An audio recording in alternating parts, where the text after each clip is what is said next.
DRG Media Group and River 92.7 are bringing you all home Oahe Zap games all season long. Tune in on the radio, listen on the app, or watch live on drgnews.com. Now, let's send it to the broadcast booth for some Oahe Zap baseball.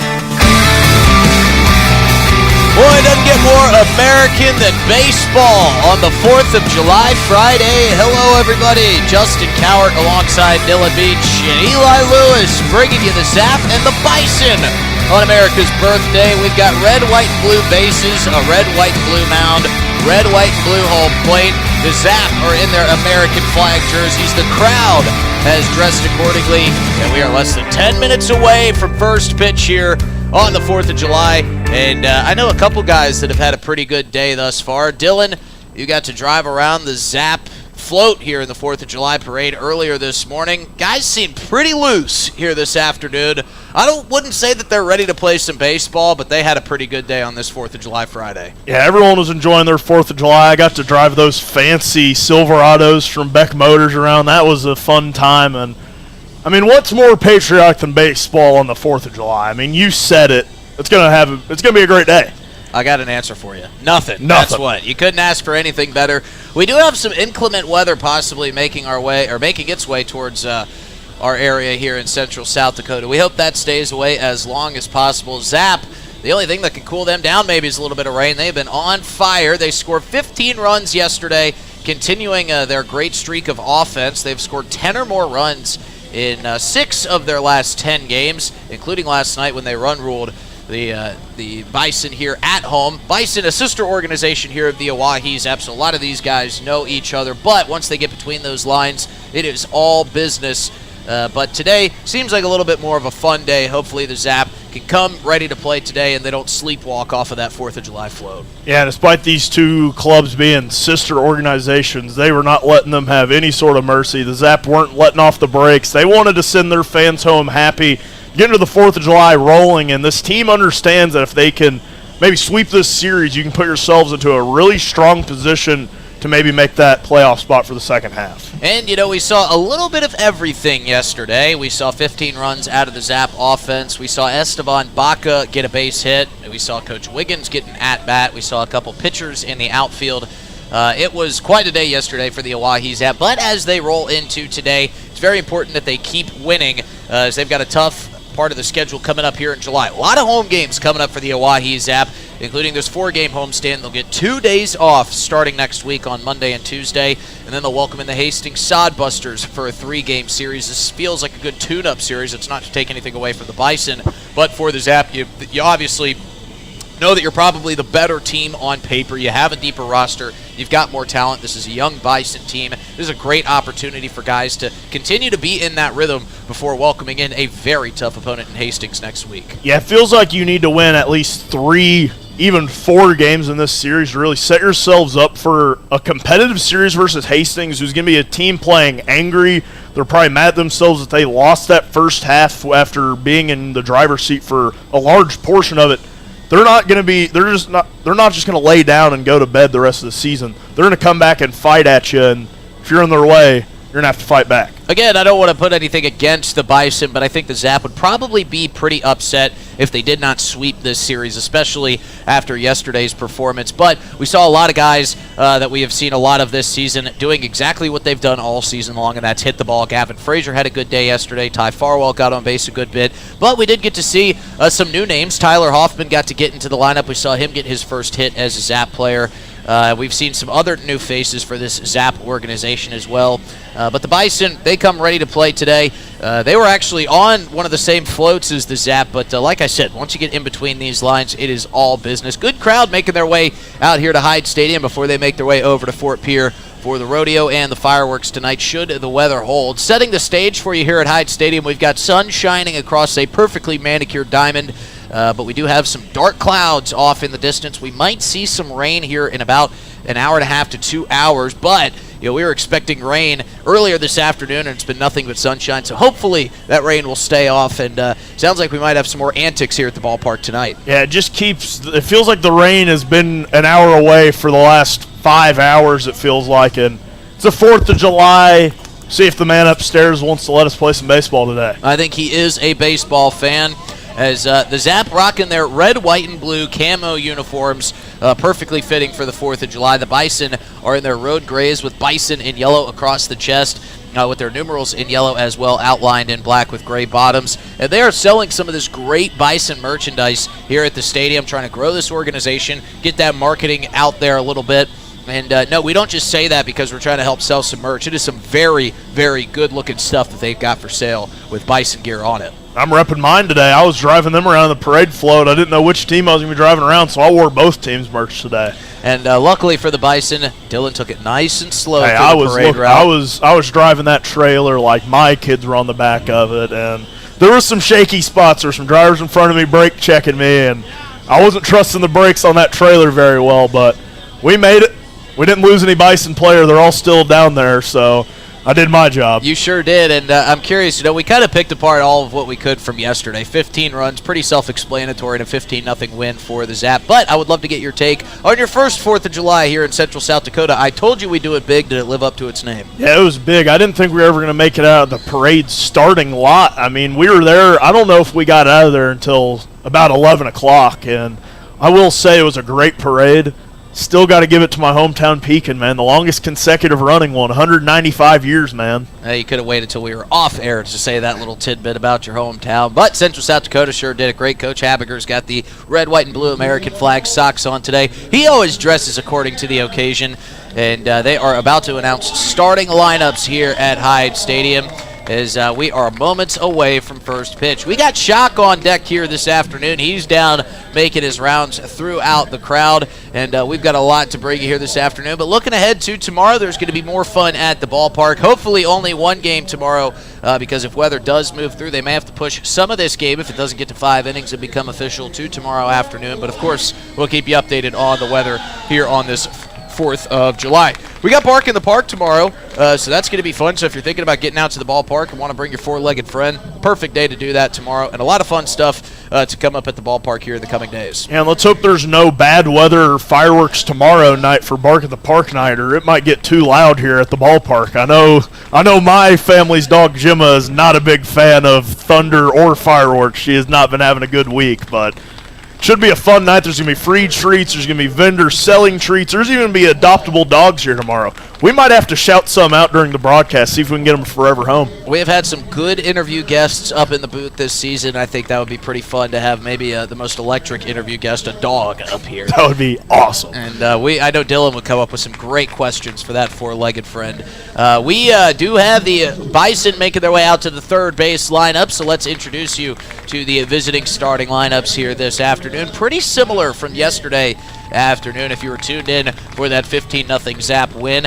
Leading off for the Bison, it'll be Rhett Rogers. He will be playing second base. Louis Coca will be playing third and batting second for the Bison. He made some spectacular plays over there at the hot corner yesterday for the Bison. Gannon Hall will be out in left and batting third. Curtis Lindsey moving from first base out to center field, going to show off some of that speed, batting in the cleanup spot. Talon Field back at shortstop. He will be batting fifth. Batting sixth for the Bison today will be Remy Hart. He will be playing first base, switching with Curtis Lindsey. Josh Day will be out in right field. Batting seventh, Sam Benz will be on the mound today, and he will be our first hitting pitcher that we have seen this season. Not our actual first hitting pitcher. We saw Esteban Paca check into the game yesterday, but he'll be the first pitcher we have in the starting lineup that will be also batting. He will be batting eighth, and Noah Cadena going across enemy lines into enemy territory and catching for the Bison.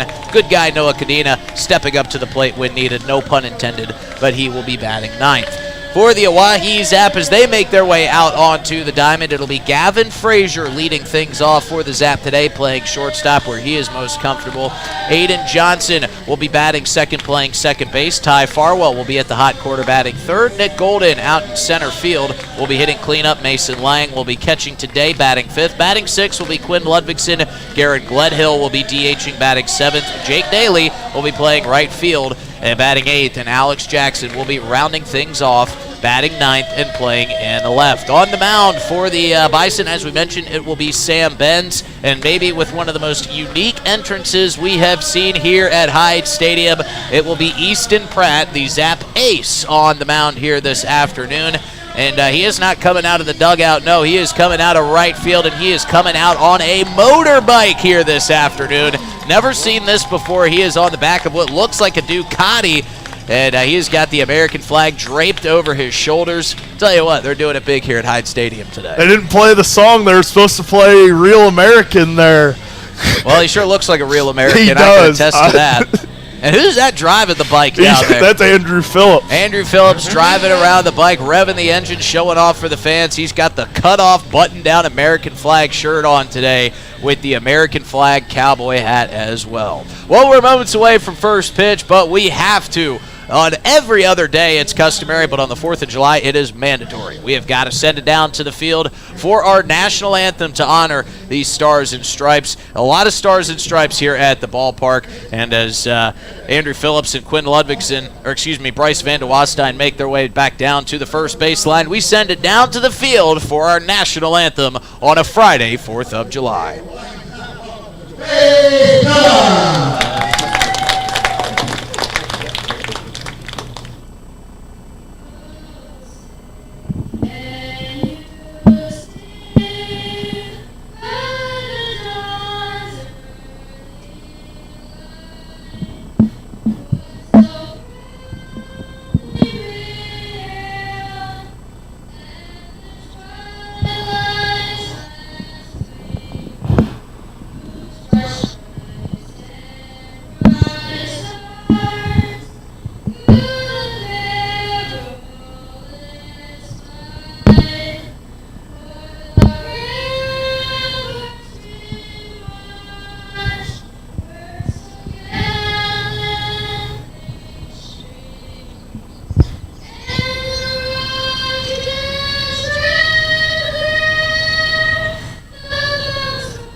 And a wonderful national anthem on the 4th of July to kick off this matchup between the Bison and the Zap. We are now moments away from first pitch, and so much has gone on here in Pierre and Fort Pierre today, and we are thrilled that you'll be joining us on your 4th of July, wherever you may be, whether it be cooking some ribs, hanging out on the porch, watching golf, listening to some baseball, or whether you're just locked and loaded and ready to go on the Oahe Zap YouTube. Thrilled to have you joining us on River 92.7 and drgnews.com via the Oahe Zap YouTube. Easton Pratt is out pumping his warm-up pitches, and I think Easton Pratt has a little bit of vengeance on his mind after his last start, where he did not look like himself against the Nebraska prospects. Yeah, that was not his day on the bump, and he has been considered the best pitcher in this staff the entire season, and it's kind of uncharacteristic out of him, and see a nice bounce back out of him. I would not want to be a Bison batter here tonight. No, I wouldn't either. I think if I were to look into my crystal ball as what Easton Pratt's outing is going to look like, I imagine a lot of fastballs and a lot of them in the zone. Two familiar faces out on the field for us this afternoon, wearing the black and blue. It's Richard Gilmore behind the plate. Great to see him back at Hyde Stadium. Always fun to have him as part of the umpiring crew. And Chris Dozark is out on the field as the base umpire here this afternoon. Zap are getting warmed up again. We'll take you through the defensive lineup out and left to right. It's Alex Jackson, Nick Golden, and Jake Daly. On the infield, Ty Farwell at third, Frazier at second, Aiden Johnson getting the start, Gavin Frazier at shortstop, Aiden Johnson at second, Quinn Ludvigson at first, Easton Pratt on the mound. He'll be getting caught by Mason Lang here this afternoon. Couple final words from his infield as Easton Pratt makes his way onto the red, white, and blue rubber. He toes the mound. Stepping into the right-handed batter's box is Rhett Rogers. And now for the ball game as Easton Pratt comes set.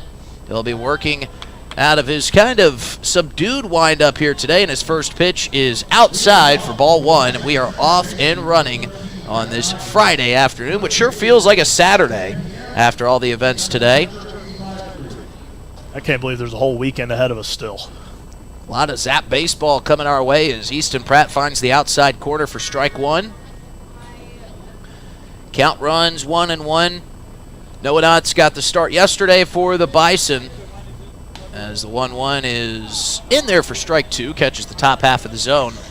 And Noah, he didn't pitch a terrible game. He actually pitched pretty well. It was just the Zap and their hitting. We talked about the Bison, their first game of the year, having to run into a buzzsaw offense like this Zap offense has been. Here's the 1-2. It's off the plate for ball two. And, that should set up the Bison well for their opponents moving forward in this second half part of the season. After facing one of the hottest offenses in the ILB, that one's fouled back into the netting. Count will stay at 2-2. Funny to see Bryce Van de Wastein rocking one of those custom cowboy hats. He's got the Mountain Dew one on today. Here's the 2-2. That's low for ball three, and the count runs full. He doesn't really strike me as a guy that would wear a cowboy hat like that down there in the dugout. He just seems like he's always business, but Van de Wastein, who pitched outstanding yesterday, earned the right to have a little fun today. Here's the 3-2 pitch. That's off the plate for ball four. And Easton Pratt has lost his first batter after getting ahead. So Rhett Rogers will take first base, and that'll bring up Louis Coca, who had a great day defensively over there at third for the Bison yesterday afternoon. And that's a hard one to lose there for Pratt, who was ahead in the count 1-2 there. Just couldn't really find the zone anymore. So we'll see if he can get a ground ball, possibly get a double play. He starts him off with a strike on the outside corner. Good fastball from Easton Pratt.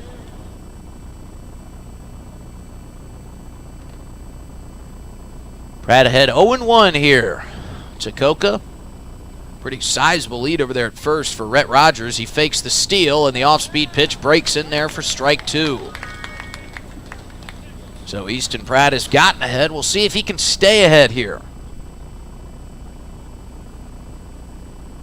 Not nearly as hot as yesterday afternoon, as the pickoff attempt is thrown over to first. Back diving safely is Rogers. We were up in the triple digits yesterday. Topped out at about 102. Today, a much more subdued temperature. About mid-80s with some cloud coverage, some shade. Here's the 0-2 pitch. That is in there for strike three. Coca thought about offering. He held up his swing. He should have offered, because it fell in for a perfectly pitched strike. And that's the first K of the day for Easton Pratt. So he bounces back nicely after that first 1-2 count turned into a walk to Rhett Rogers with 3 straight strikes to Louis Coca. And it would be big for the pitch count if he could get a ground ball here. Love to see Easton Pratt go deep. This is Gannon Hall up in the 3-hole for the Bison. Hall swings and misses on a deadly curveball there from Easton Pratt. And not somebody you want to give something in the zone to hit after you saw him last night. 2 doubles, had a ball that was likely going to be a homer before it died in the wind, too. Yeah, that was a hard hit ball. It ended up bouncing off the bottom half of the Smith Plumbing sign out in the left. Another pickoff attempt. That one much closer than the first, but Rhett Rogers still back safely. Yeah, and Easton Pratt, he looked at the thermostat or thermometer today and was happy to see temperatures down around the 80s. One of the big reasons he really couldn't get it going against the prospects was the heat. Here's the 0-1, up high for ball one. And if this game would have been played around the parade time, it might have been about as hot as that one day, but it has cooled off a lot with this cloud coverage. Well, with that outing we saw Easton Pratt against the prospects his last time he took the mound, as that one misses high for ball two. Pratt was dealing with some moisture on his hands, some sweat coming down. We thought it was so visible, the issues he was having. And he kept shaking that right hand. Kept going to the pant leg to try to dry it off. Here's the 2-1. Rogers again fakes the steal. That one misses high. It's 3-1.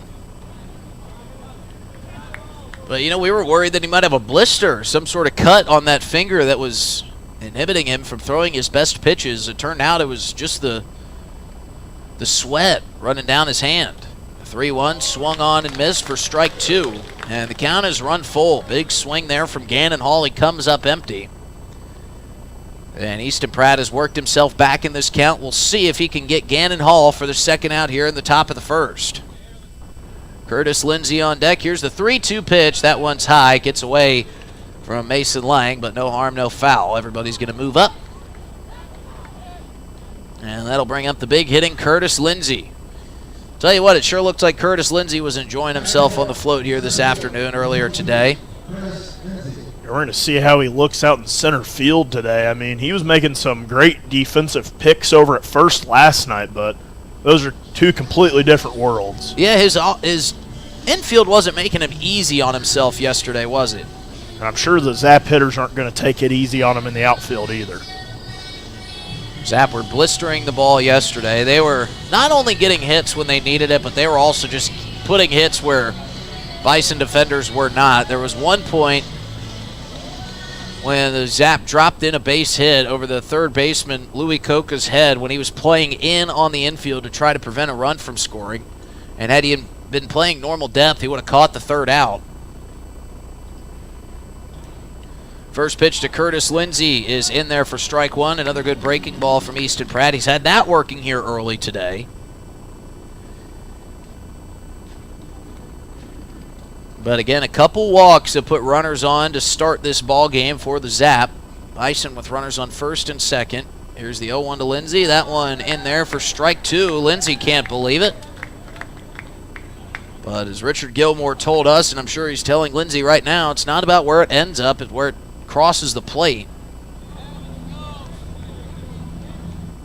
And Easton Pratt has gotten way ahead of Lindsey here. We'll see if he can put him away on the 0-2 pitch with one out.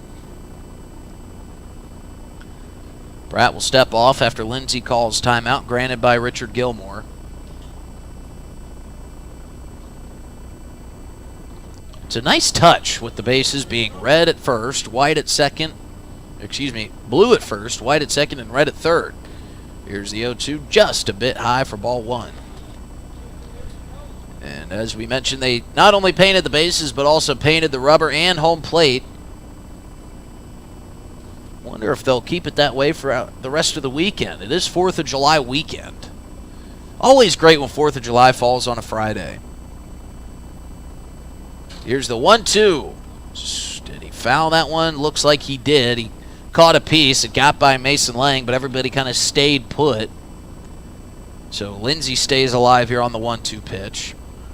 I think 4th of July on the Friday might just be one of the best things just ever. You get that 3-day weekend. You're not working on the 4th. But we are. We get all 3 days here at the ballpark. But I was out watching fireworks with a friend of mine last night. I told her, I said, we should figure out a way to have 4th of July on a Friday every single year.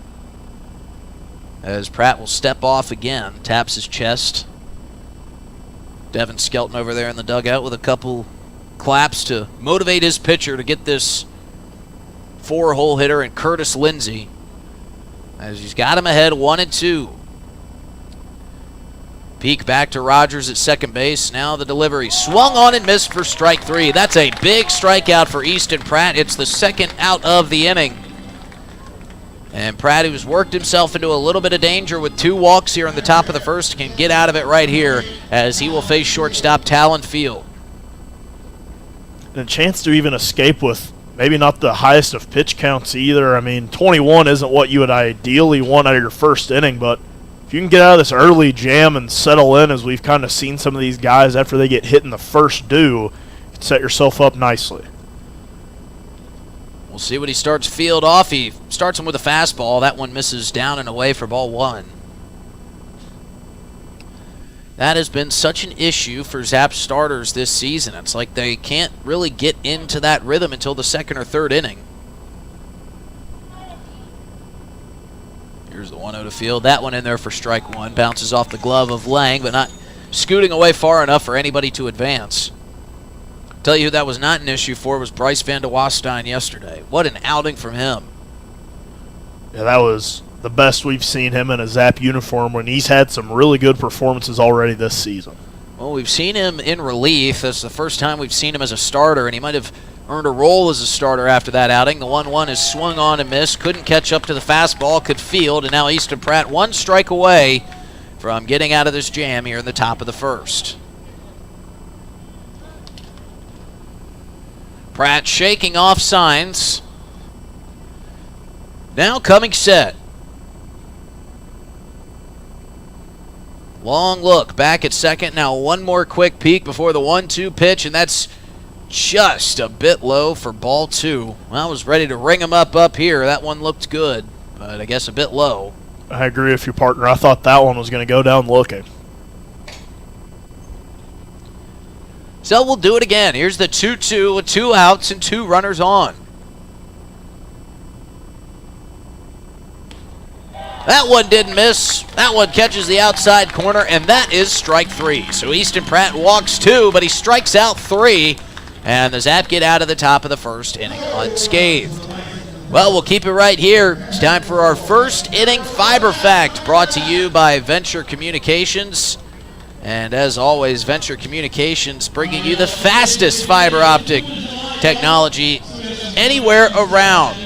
Fiber optic cables transmit data at the speed of light, which is approximately 186,282 miles per second, which is faster than any other data transmission medium. And we got to see the Venture Communications float out there today. Got to say hello, and as they were passing by, as I was announcing each float going by, I gave them a little thank you for sponsoring our first inning Fiber Facts all season long. So check out Venture Communications. You'll know them by Yo-Yo It's Shiloh on Facebook. Always doing great things, and they can get you set up with some lightning fast, literally speed of light fast fiber optic transmission data. Call Venture Communications today for all your fiber optic needs. We get to see Sam Benz take the mound, a lefty here for the Bison. They only roster 3 pitchers, and we'll see what he can do. Zap got to the Bison early yesterday. They scored 1 run in the first, 1 in the second. They went silent in the third, but they scored 3 runs in the fourth, then 8 in the fifth. Before scoring 1 more in the bottom of the 6th, they would not see the bottom of the 7th as they won via run rule. And you got to imagine that that's on the minds here of Jamie Habiger, Devin Skelton, and the rest of that coaching staff here today, because there is some weather moving in. But again, like Dylan said, it's been an hour away for the last 10 hours, and we're hoping that later tonight we'll say, yeah, it looks like it's about an hour away. And I think promising signs. It feels like the sky has really lightened up since even player introductions. I'm seeing some blue over off in the distance, and I was worried for a while because it looked like I saw rain on the horizon off towards Fort Pier, but it's staying away for now at least, Justin. Well, we'll keep our fingers crossed. We'll be knocking on wood, or as Eli Lewis does, he'll be knocking on drywall here in the broadcast booth. As Gavin Frazier will lead things off here for the Oahe Zap in the bottom of the first. No score. Zap hoping to change that here in their first at-bat of this ball game. Ben's the lefty leaning down. He'll come set. His first pitch to Frazier is up and away for ball 1. The 4th of July rodeo getting underway over in Fort Pier. You know, some of those Zap players wanting to get over to that tonight, as Benz catches the outside corner for strike 1. And it was fun seeing all the floats this morning of all the businesses, the Chuck Wagon, and the DRG bus was behind us today. It sure was. Yeah, they were talking about how good the driving was of that float in front of them as Frazier pops that one back over the screen behind home plate, and that'll bounce in the atrium. That's our first foul ball that a fan's been able to chase down and get a free slushie out of here today. It's probably pretty hard on those DRG guys. I don't think our trailer lights were working this morning, and there were some guys stopping in front of me, so they would have had to have really been on their toes. Here's the 1-2 to Frazier. He sticks his bat out, makes contact with it, and drives it into left field. Gannon Hall going to take a circuitous route to get to it, but he finally camps underneath and makes the first out of the inning.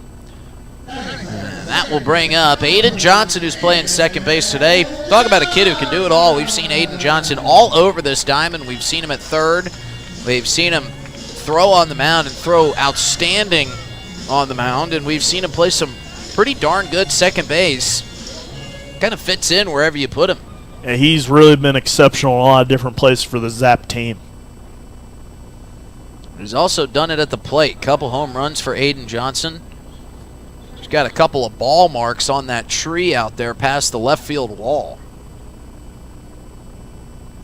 Takes ball one outside. Also third on the team in walks. And he takes ball too high. Is there anything that he doesn't do well? That's the question. I don't know. We'll have to hear him sing maybe.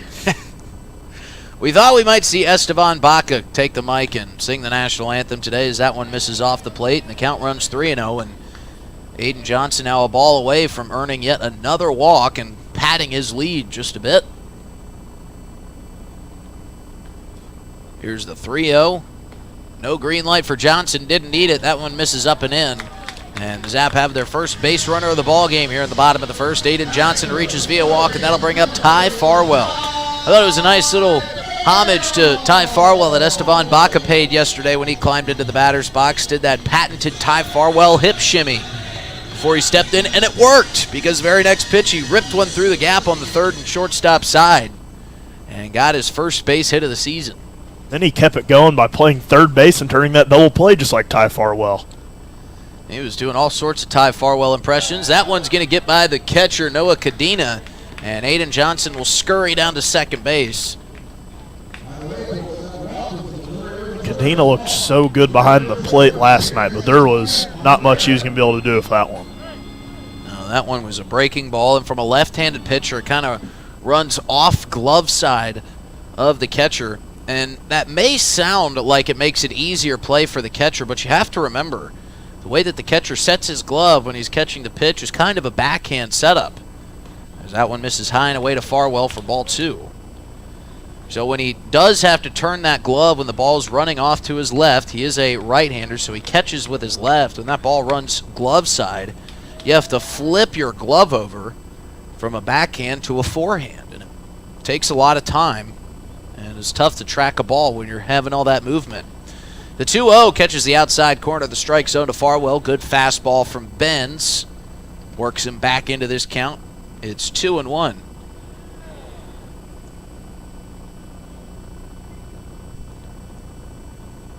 See what Farwell's got up his sleeve here.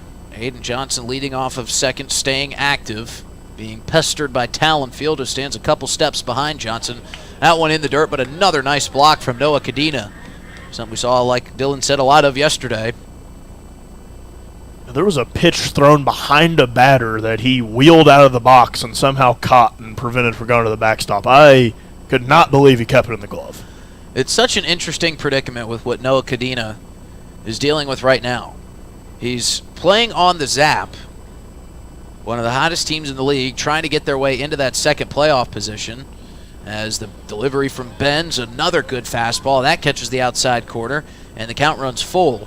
So if you're Cadena, you're on a team trying to make the playoffs. Now you're playing for a different team that is the sister organization of the Oahe Zap. So it's not truly an opponent, but it is on paper. So in theory, you would want the Zap to beat whoever they're playing. But when you're playing for the opponent, trying to earn college creds, as Farwell chops this one off his right foot foul. You know, it's Cadena wanting to have the best game possible.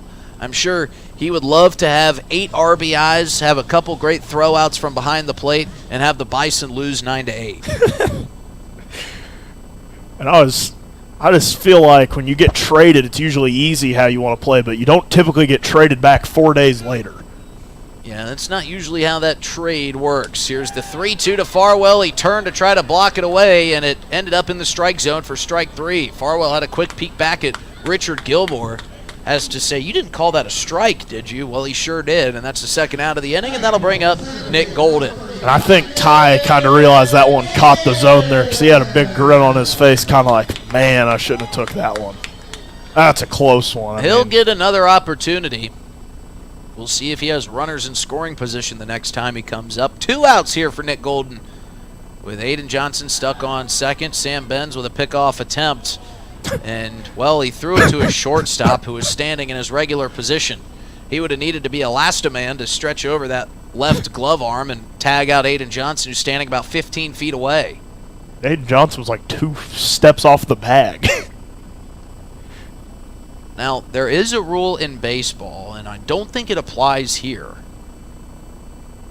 But if you turn and try to pick off a runner at second, as this one swung on and missed by Nick Golden, and you don't make the throw, it could be considered a balk.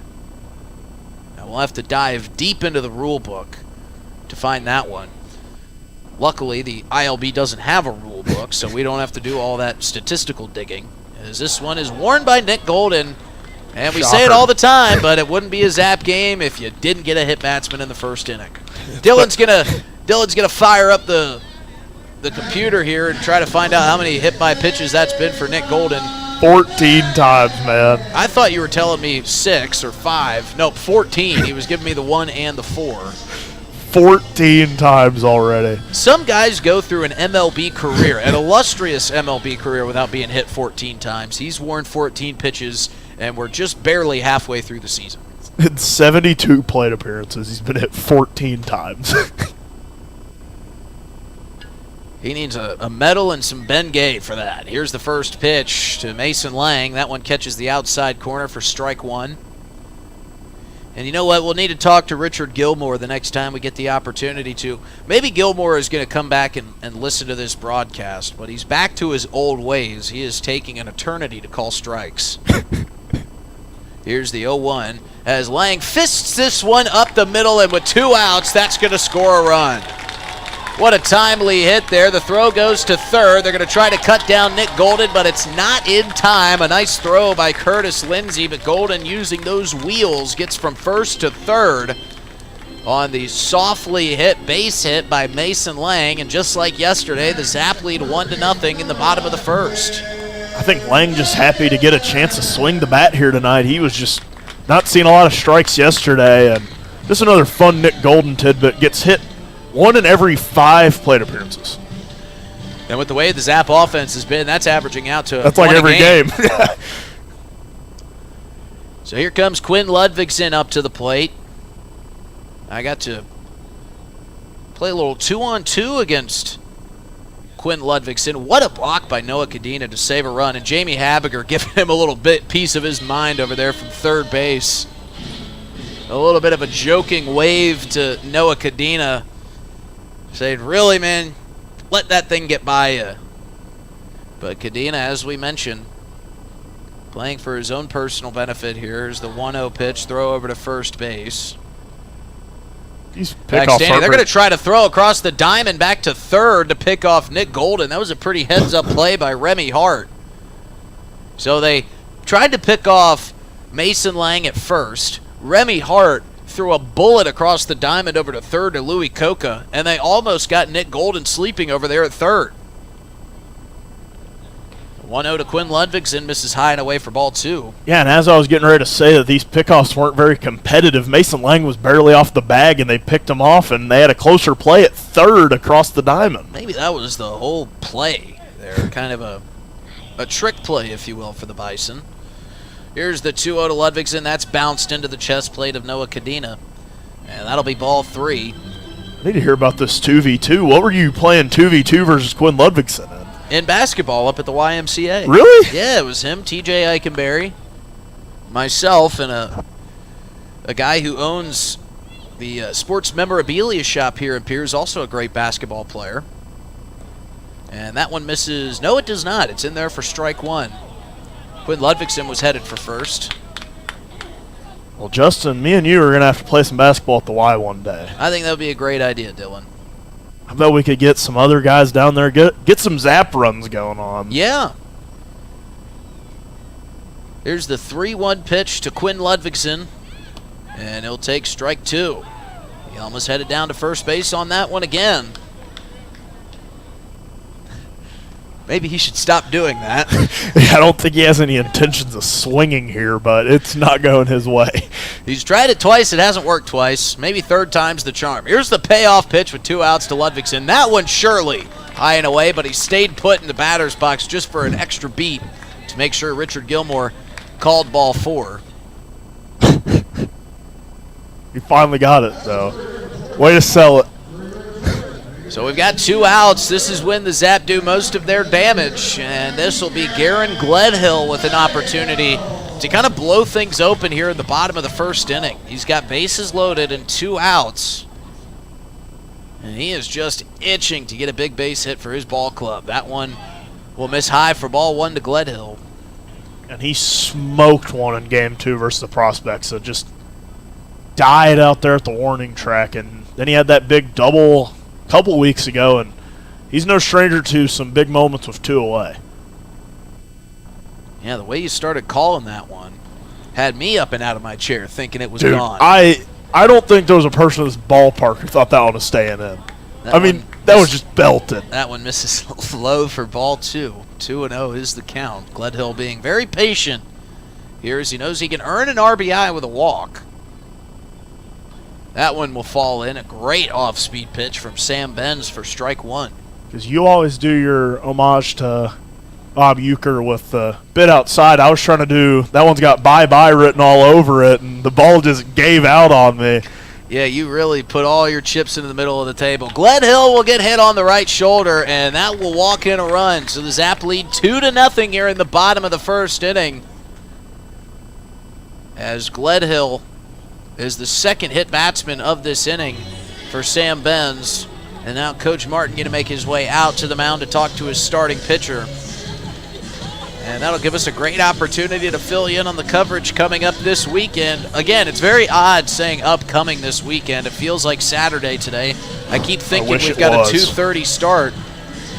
I'm tired, man. This is going to be a long weekend for the Zap. But tomorrow night against the Bison again here at 6:05 at Hyde Stadium. And then on Sunday, the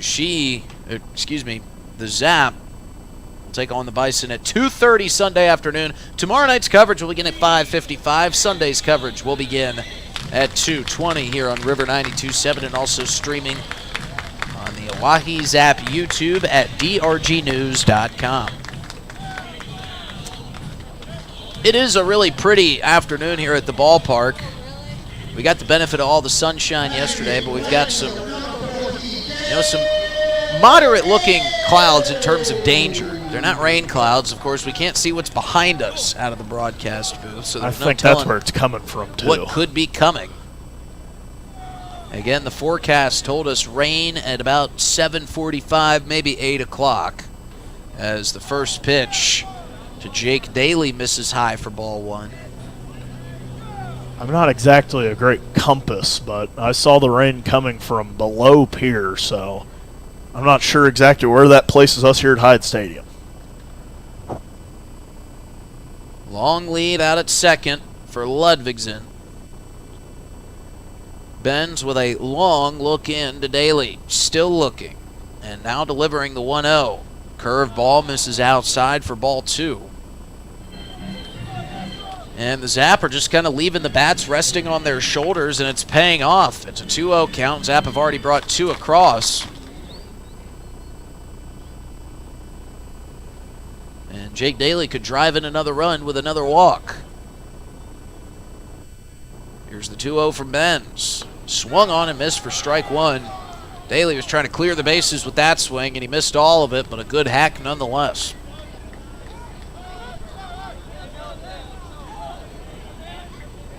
So Daly still ahead, 2-1. Bases are juiced. Benz comes set. Hasn't taken a peek at a single runner on the base paths, and that one will just barely catch the outside corner for strike 2. Jake Daly, along with the Oahe Zap crowd, cannot believe it.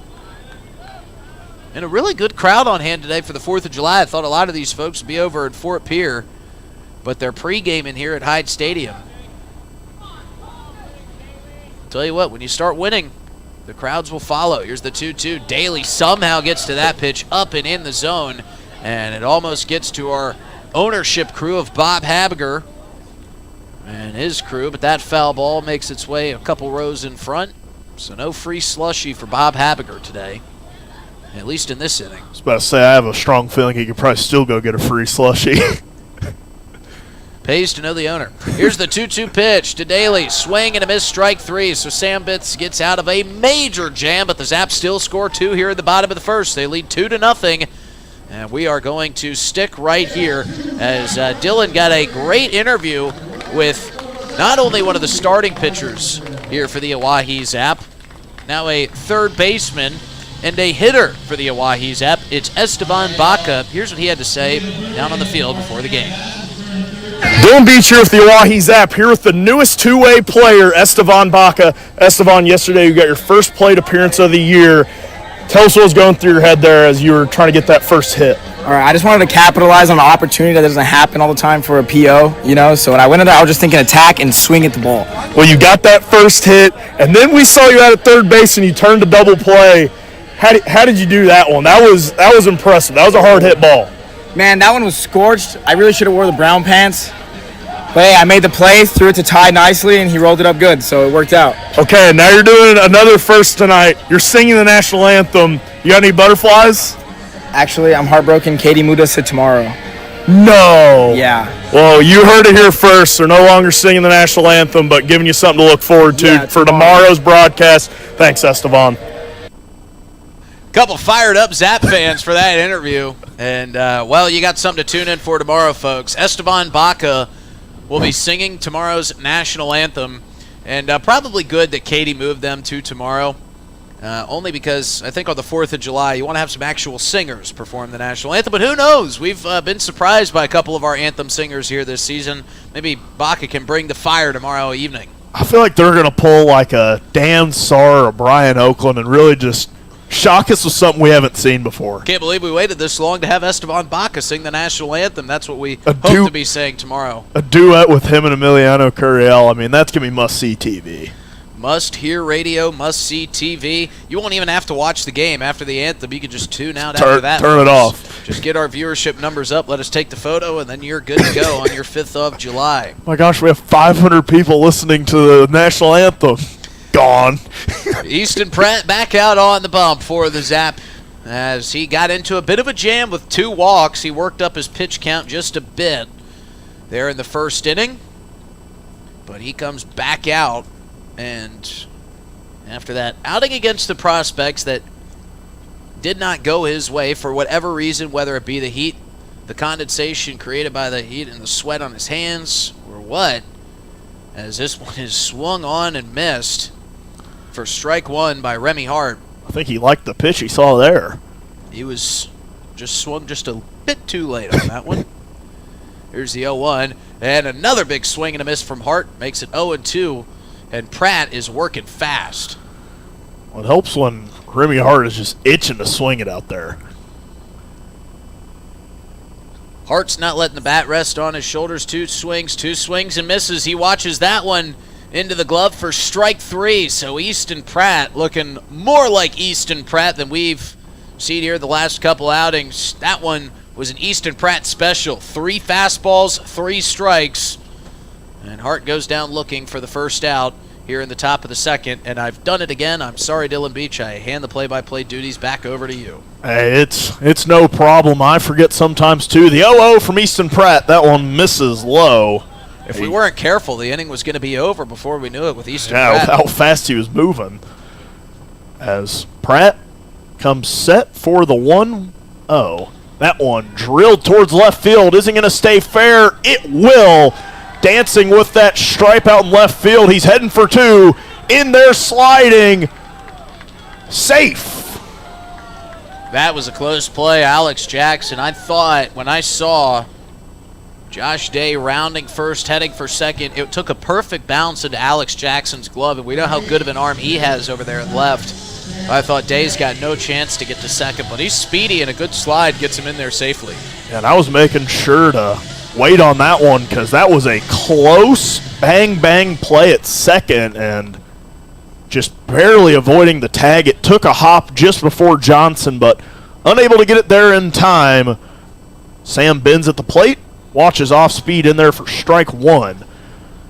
Justin, honestly, with how I was yelling at the fans at the parade, game day, 6 o'clock, Hyde Stadium. I didn't know if I was going to be able to do play-by-play tonight thought I was going to lose my voice just yelling at these people.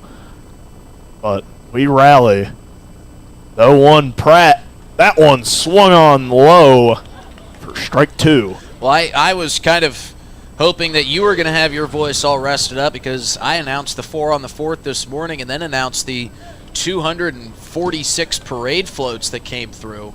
I thought I was going to be huffing and puffing, but it turns out that, well, both of us spent some good energy this morning.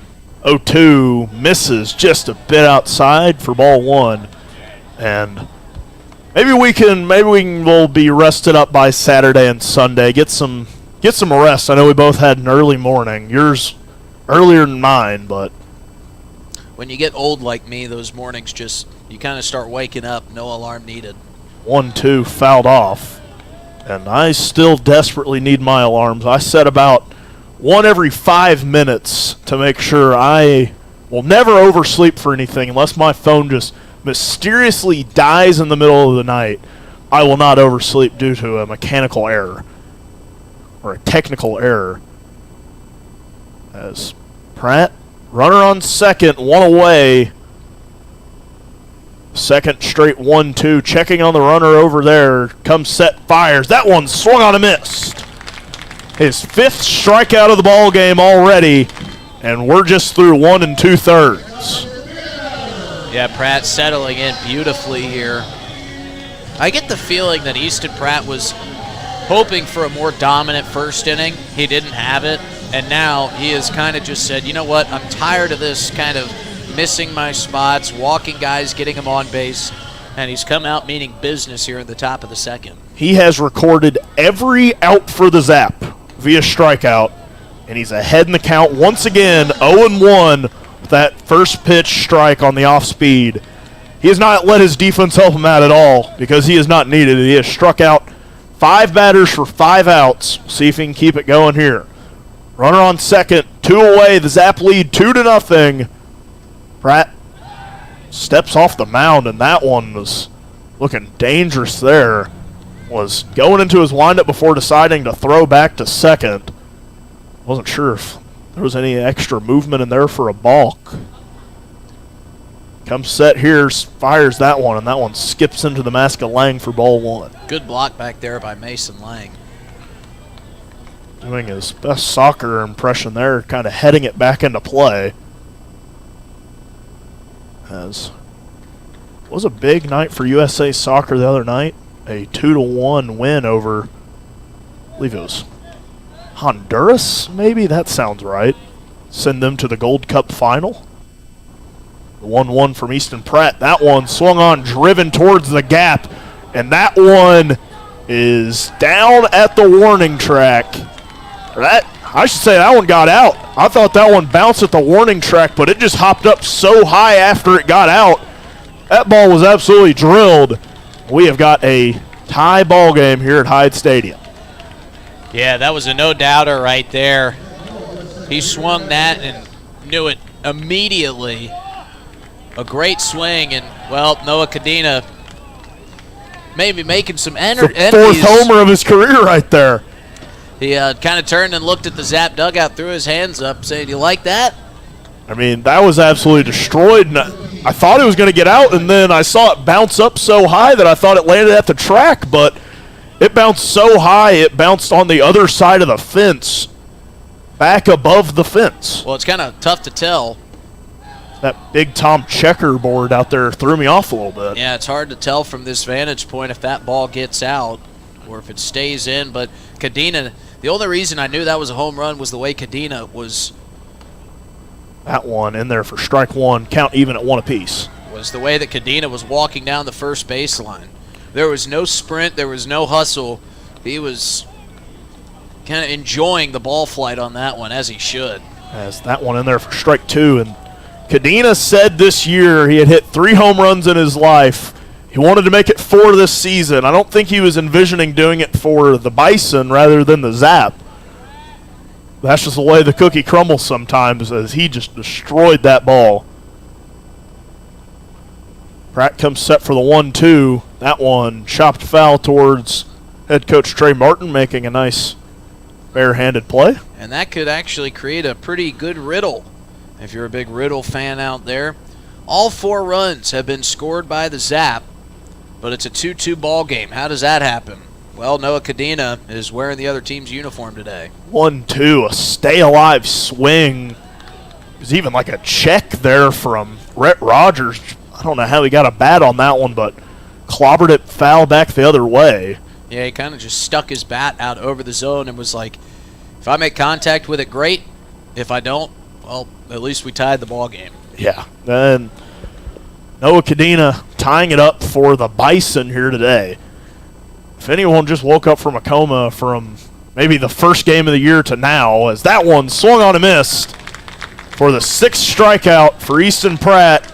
He's got 6 Ks but gave up a 2-run homer to his teammate Noah Cadena to tie things up. We'll be right back here for the bottom of the 2nd on River 92.7. Thinking of travel? Pierre Regional Airport offers non-stop flights to Denver. Starting August 1st, book your destination at United.com. With United Mileage Plus, you can save more by earning miles when you fly from Pierre Regional Airport. 1-hour flights to Denver and the world beyond. Avoid the crowds, avoid the drive, and enjoy free parking when you fly from Pierre Regional Airport. United Airlines in Pierre starting August 1st. Skip the drive. Fly from Pierre.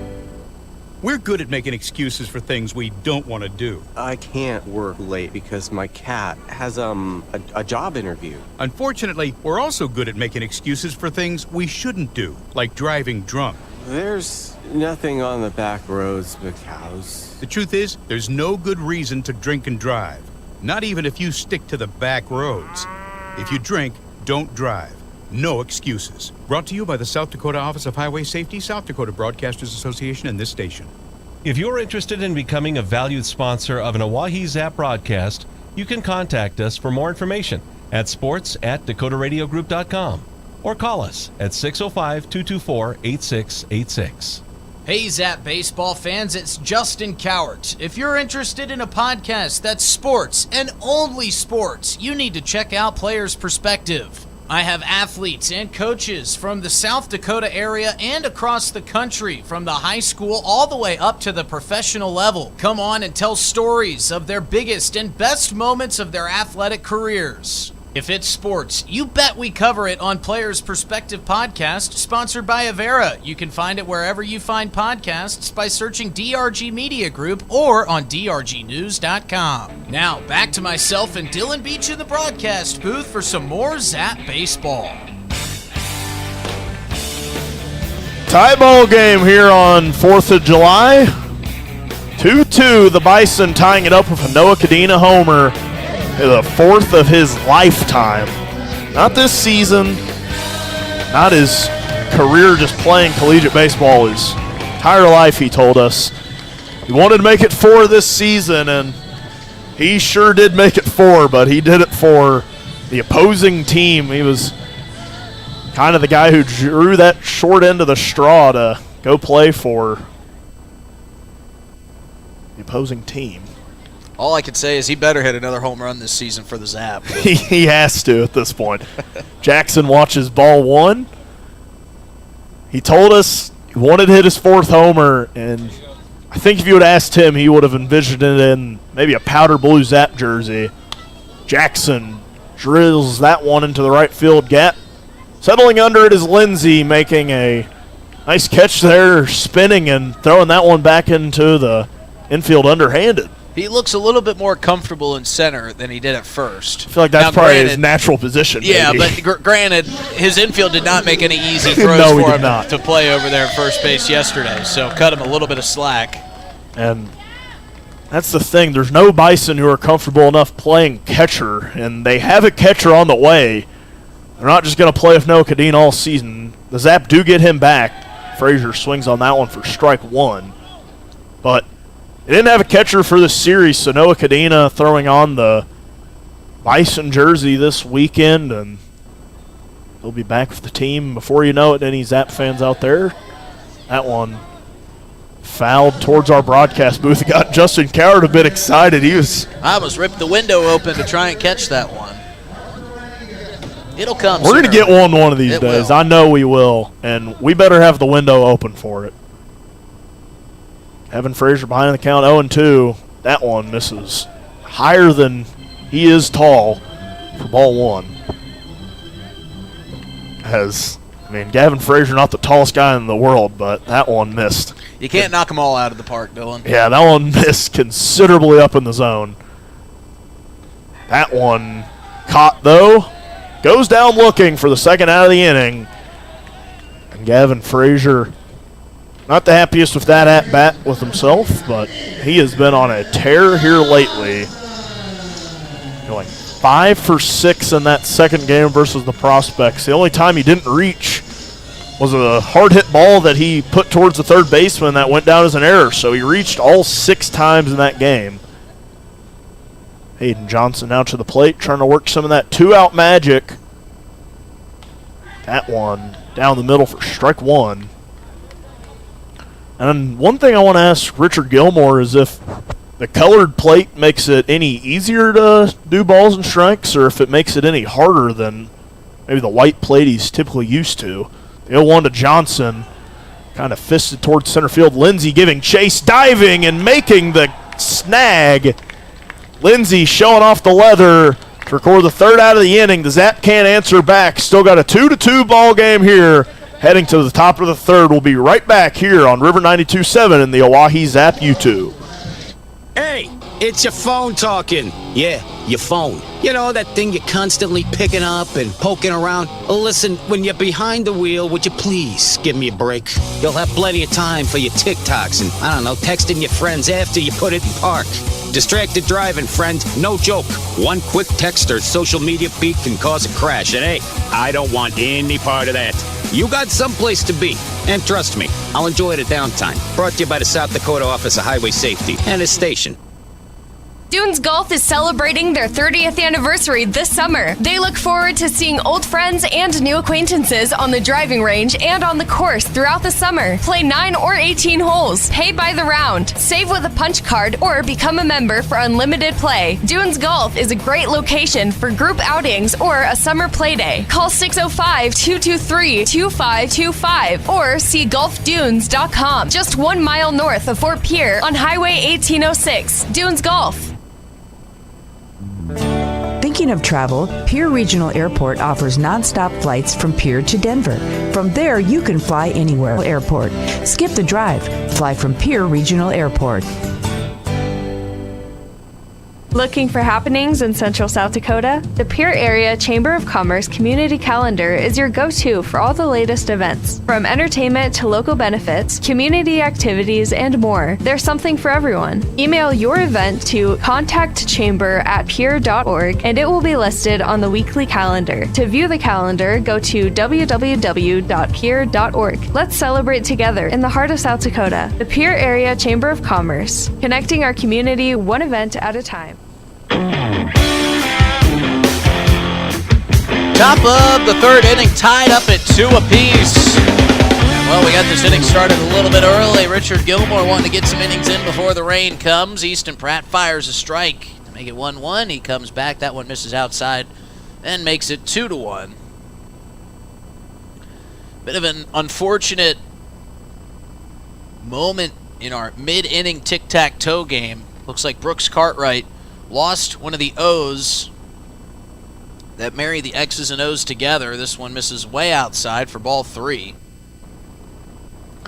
And the competitor who actually had the lead in that tic-tac-toe game was short an O.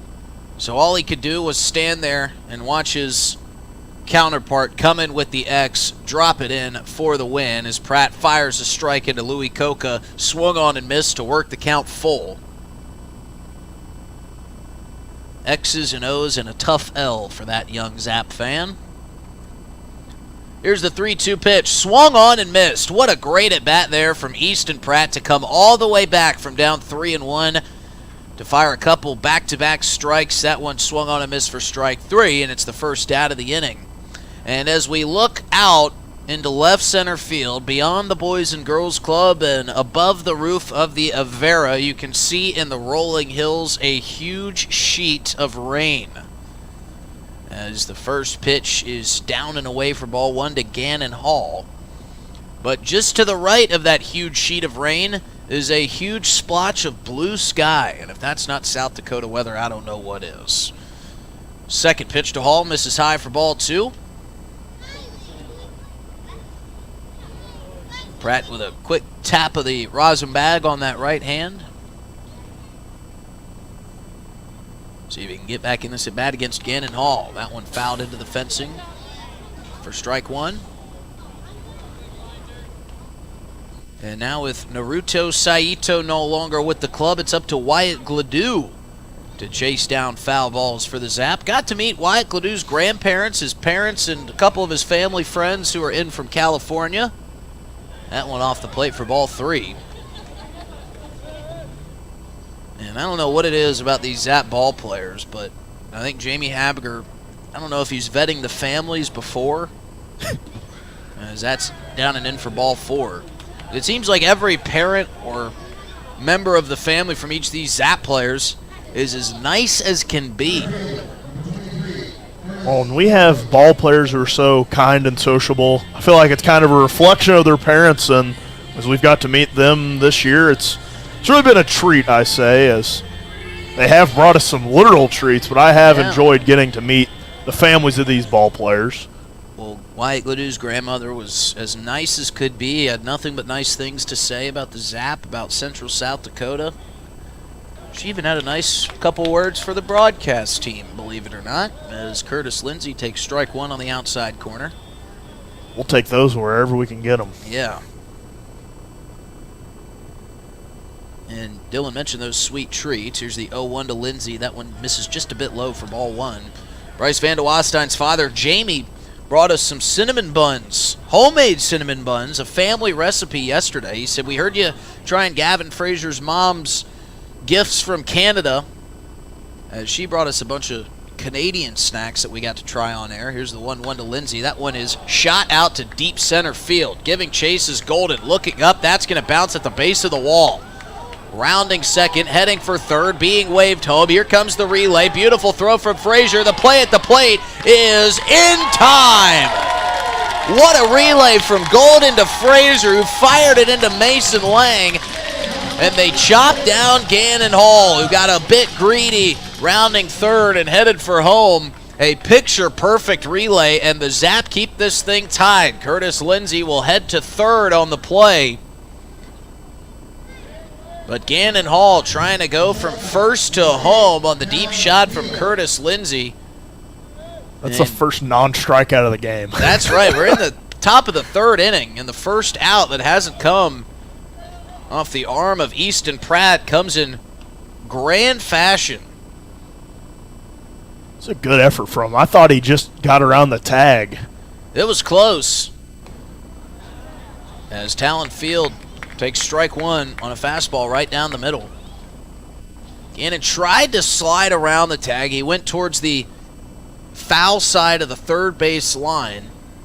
Dove head first, tried to stick his left arm in there as that one misses down and in for ball two. Now he's starting to run a little bit hot out there on the mound. Shades of what we saw against the Prospects a couple days ago. He's not a big believer in that rosin bag. We've seen him go to it a time or two. Here's the 3-1. That one catches the inside corner for strike two. Feels like he'll only go to it if he just really, really needs it. But even back to that Prospects outing, when he was dealing with all that sweat, he still didn't go to the didn't really use it all that much. Maybe during breaks. Payoff pitch is swung on and missed for strike three. So a beautiful relay gets Gannon Hall thrown out at home after the Curtis Lindsey shot to center field, and Lindsey gets stranded at third. As the Zap get out of the jam, we head to the bottom of the third inning, all knotted up at 2 apiece here at Hyde Stadium on the 4th of July. The summer is here, and you know what that means. The Oahe Zap are back, and we at DRG Media Group are bringing you coverage of every Zap home game all summer long. You can hear all the home Zap games on River 92.7, or you can watch them live on drgnews.com at the River 92.7 station page. The Zap are offering you fans something new every single night. So get out to Hyde Stadium for some Zap baseball this summer. Purchase your tickets on oahezap.com or buy them at the box office. If you can't make it to the game, we've got you covered on River 92.7 Oahe Zap Baseball, brought to you by DRG Media Group. All the sights, all the sounds of a 4th of July here at Hyde Stadium. A lot of red, white, and blue in the stands today. And we talked about it a little bit, but when your team is winning and when your offense is playing as explosive baseball as the Zap offense is, you're going to get numbers out to the ballpark, and that's what we've got here today. A lot of folks enjoying their Friday off here with the Zap, and you can too. Upcoming this weekend, 2 more against the Bison before 2 days off. They'll have a 3 games in 2 days against the Hastings Sodbusters. They'll have 1 game Wednesday, 2 games on Thursday, and then they'll have a 4-game series here at home on Friday, Saturday, Sunday, and Monday against the Casper Spuds. So 2 really good teams, 2 really important series coming up for the Zap here next week. And then 3 games at home against the Moo of Fremont before they go on the road to take on Spearfish for 2, the Fremont for 2 more. And then what we hope won't be our last 2 home games of the season, Saturday and Sunday, to wrap up the end of July against the Hastings Sodbusters, and then we can only hope it's playoff time for the Zap. But their season really feels like it's going to come down to those 2 series against Hastings and Casper. We'll talk about that a little bit more as the broadcast rolls on. Ty Farwell climbs into the left-handed batter's box here in the bottom of the 3rd, and he rips the first pitch down the first base line. That's going to get its way into the right field corner. Farwell chugging around first. Tad Habiger tells him to hold up at second. It's a leadoff double for Ty Farwell.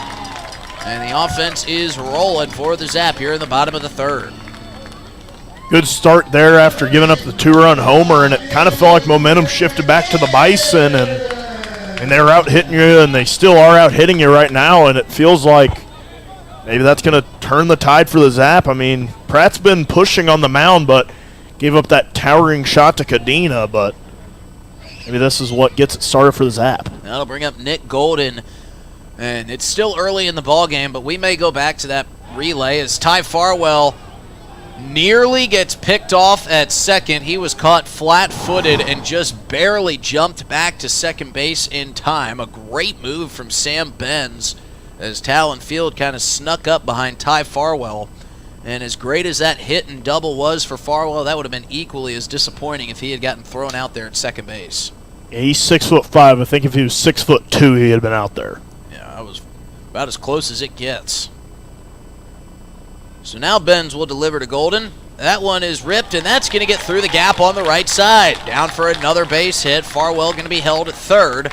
And the Zap have him on the corners with nobody out. Maybe this is the big inning that the Zap have been looking for. They are in business, and Mason Lang coming up to the plate with an opportunity to regain the lead here for the Oahe Zap. Yeah, and Farwell was waiting to see that one land before he started running. That was probably a ball deep enough to where he would have scored, but you'd rather not run into the out there and get doubled up. Especially after he almost got picked off at second. He was being extra careful. So Mason Lang with nobody out and 2 runners on. That left side of the infield playing a little bit further in than they normally are set up, as that one misses outside for ball 1. Keep an eye out here for Nick Golden stealing on a breaking ball. And Noah Cadena knows these guys like the back of his hand. I'd be interested to see if he throws this down. The lead for Farwell is massive. Now they might have him picked off. Now they're going to get into 2 pickles. Throw down to second, and Golden is safe at second. So they had Golden in a pickle between first and second, but the first baseman, Remy Hart, wanted to make sure that Farwell wasn't going to steal home. So a quick peek over gave Golden just enough time to get down to second base, and he got in there standing. Remy Hart still threw it to second, but it was too late. And now the Zap have him on second and third with nobody out. That was a heads-up play there from Golden. He kind of paused and waited for him to look, and then he kept running. Second pitch to Lang is outside for ball 2. Yeah, and that is kind of what you're taught as a base runner. If you've got a runner on third and you're on first or second and you get into a pickle, try to keep it going as long as possible. Give that guy on third an opportunity to score. Even if you get thrown out, you can still help your team score a run. Here's the 2-0. That one fouled off the end of the bat for strike 1. Lang goes down to a knee trying to get on the same level of that breaking ball. I've seen that a couple times here at Hyde Stadium. Guys getting into pickles when they can't really read the left-hander's pickoff attempt. It's tough for a base runner to differentiate when the pitcher is actually going home versus throwing over to first. And now they're going to try to pick off Farwell at third. That was close to a balk. You see Chris Dozark, the field umpire, kind of tilting his head, looking at the left cleat of Sam Benz to make sure that that was the first movement. If a pitcher makes any other movement than taking his foot off the rubber when he's trying to pick off somebody on second and third, that is registered as a balk. The 2-1 is in there for strike 2. Cadena couldn't hang on to the pitch, but it crossed the strike zone. Yeah, and that one felt extremely close to being a balk there for Benz. It was a lot of movement, and I think Chris Dozark is going to keep an eye on that if he tries that again.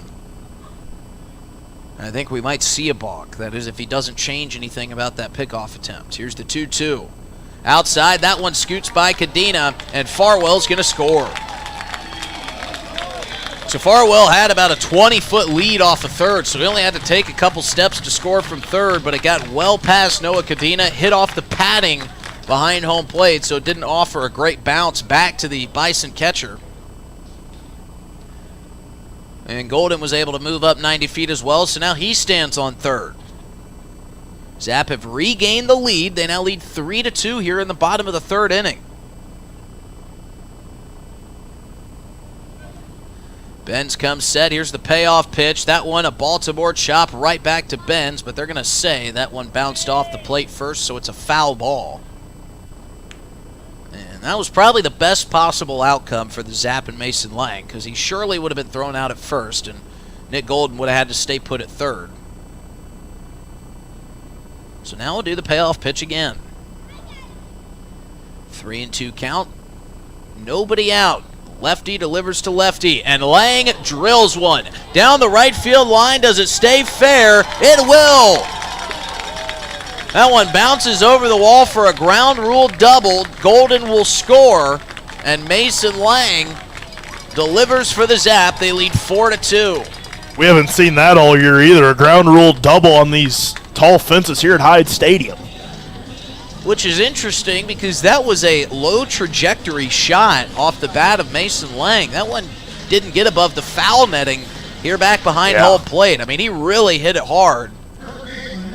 But it must have hit a rock or something and kicked straight up in the air because it did get the somehow direction to go up and over these very tall walls here at Hyde Stadium. Not like that wild pitch we thought was going to get over the backstop the other night. It bounced off something, and it's a shame the Pierre Wildcats aren't here for bingo tonight because I think that would have been a first-time checkoff. So Quinn Ludvigsen will now bat with Lang standing on second. He takes ball one outside.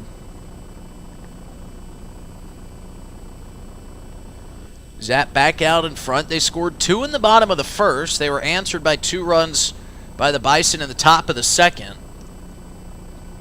And Ludvigsen will take ball 2 here. Zap have scored 2 here in the bottom of the third, and they don't look like they're done scoring yet. Nobody out. Mason Lang on second, and the Zap bats kind of coming to life here. See if Quinn Ludvigsen can join in on the fun. Here's the 2-0 pitch. That one runs high. It's 3-0. Starting to feel like maybe the Zap and Hyde Stadium weathering this storm. Clear skies ahead, and Zap trending upwards in this ball game. We see a beautiful rainbow showing itself over the left field wall. Here's the 3-0 to Ludvigsen. That misses high and away for ball 4. So now Garen Gledhill, who wore a pitch the last time he was up with bases loaded, will come up with runners on first and second. And I'll be right back, Justin. I'm going to go find that pot of gold at the end of that rainbow. I'm going to get Scooball pitching for the Zap next week. Well, I got bad news for you.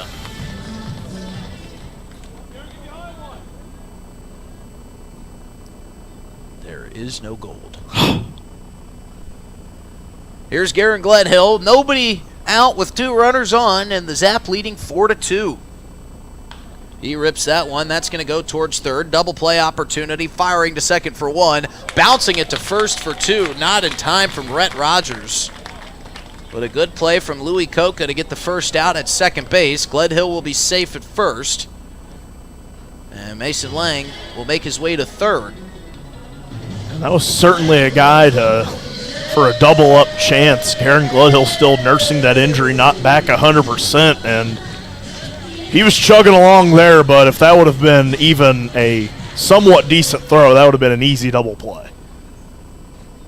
Yeah, that was a long developing double play opportunity as it was grounded somewhat softly to Coca at third. He had to fire about 80 feet over to second base, and Rhett Rogers not able to get much on the throw to first. First pitch to Jake Daly is chopped foul towards the Bison bullpen.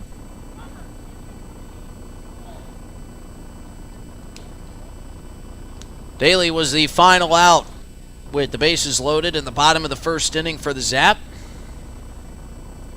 Felt like the Zap might have a huge first inning. They still scored 2 runs, but they couldn't do more than that with bases loaded.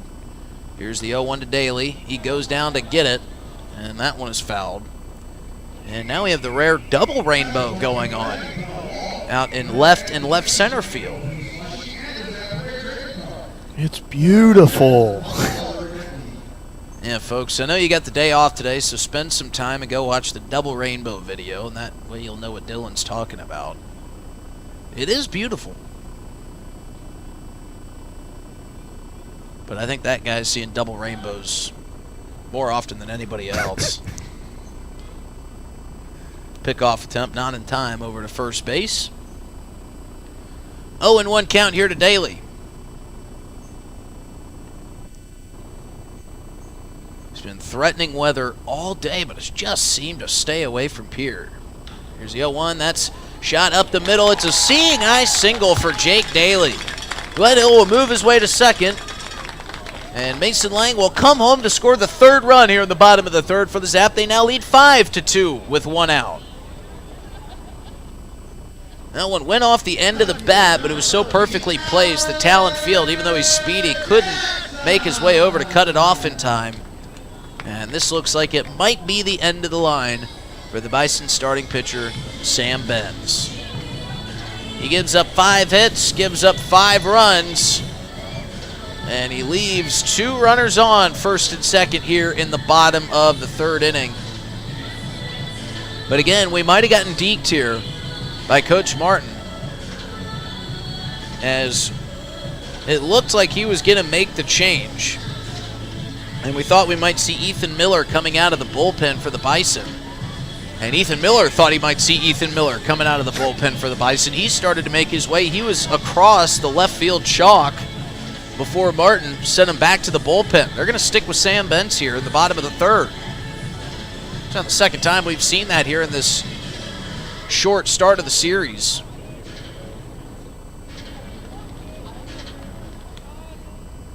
So Sam Benz will stay on the mound for the Bison. 1 out, 2 runners on. It's an 0-1 count on the scoreboard. But Alex Jackson will start with an 0-0 count, as is customary. Be a little unfair if he wasn't. I think that would be unfair. First pitch to Jackson, misses low for ball 1. Not much breeze to speak of here this afternoon. There's a little bit of something moving through, but really only enough to nudge that flag out in right center. But it's not a super hot and sticky day like we had yesterday. It's actually quite pleasant. Jackson takes strike 1 right down the middle. It was pretty pleasant driving around in that truck earlier with the AC seats in them. Oh, they got the AC seats. Yeah, those things are just incredible. That might be a great one of the greatest inventions of our century. Here's the 1-1 to Jackson. That misses high for ball 2. Yeah, I drive a 2009 Tacoma with about 340,000 miles on it, so I don't know anything about AC seats. That was my first experience with them. I think going back to the Impala is going to be a depressing night tonight. Might be a tough change. Yeah, my window only rolls down about halfway. It's like rolling around in a toaster oven here in Midsummer and Pier. That one catches the outside corner for strike 2. Good pitch from Sam Benz. But you know what? She starts up every morning. She gets me from point A to point B. All reliable. All reliable. Haven't had a single issue with that truck yet, and I don't plan on it. I need to knock on some drywall. Yeah. Here's the 2-2 coming to Alex Jackson. He puts one into play. This one is chasing Gannon Hall back and left. He looks up, and that one has left the ballpark. Alex Jackson with a 3-run shot has blown this thing wide open for the Zap. They lead 8-2 here in the bottom of the 3rd inning, and they still only have 1 out. So Alex Jackson with the 2nd home run of the day. 2nd for the Zap. The only problem is the other one came from a Zap player wearing a Bison uniform in Noah Cadena. And I think Coach Martin for the Bison might be wishing he had made that change when he had the chance to a couple batters ago. That truly will be the end of the line for Sam Benz, as he gives up 8 runs on 6 hits. But he will leave the bases empty for who we believe could possibly be Ethan Miller. Put that one on the TikTok, Alex Jackson. That one was just sky high, and it just kept on traveling despite no wind here at the ballpark. Yeah, Jackson went down to get that fastball, turned on it, and really hit it well. From our vantage point, it looks like it possibly could be one that just makes it to the warning track, but Alex Jackson with light tower power was able to drive that one over the left field wall. And it will be Ethan Miller on the mound here for the Bison. Tall right-hander, prefers fastball. He's got a couple off-speed pitches. He's got a good fastball. It's got some life to it, mid to high 80s. And he will face this continuously hot Zap lineup, and he's going to have to face the top of it, as Alex Jackson, who bats 9th, will give way to Gavin Frazier, Aiden Johnson, and Ty Farwell. 1, 2, 3 if they can get that far with 1 out. So the Zap kind of rounding into form. Very similar start to this game like we saw yesterday. Zap scoring a couple early, and then they have a big inning and blow it wide open. And again,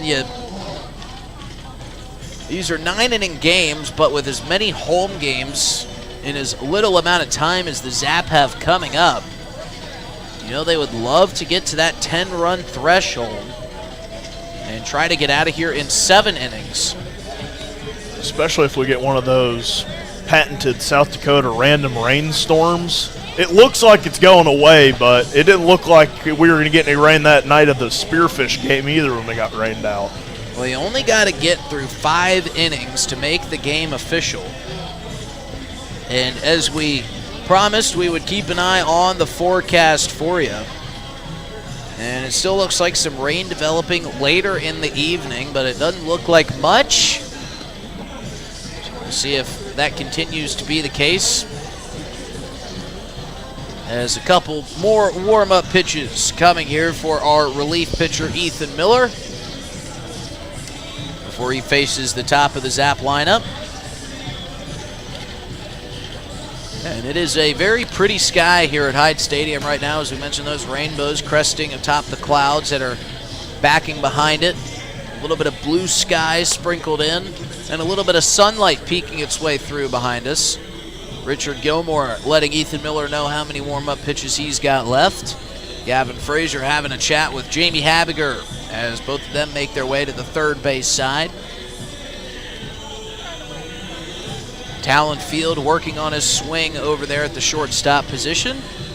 And his fellow shortstop, Gavin Frazier, will climb in. 8-2 lead here for the Zap in the bottom of the third inning.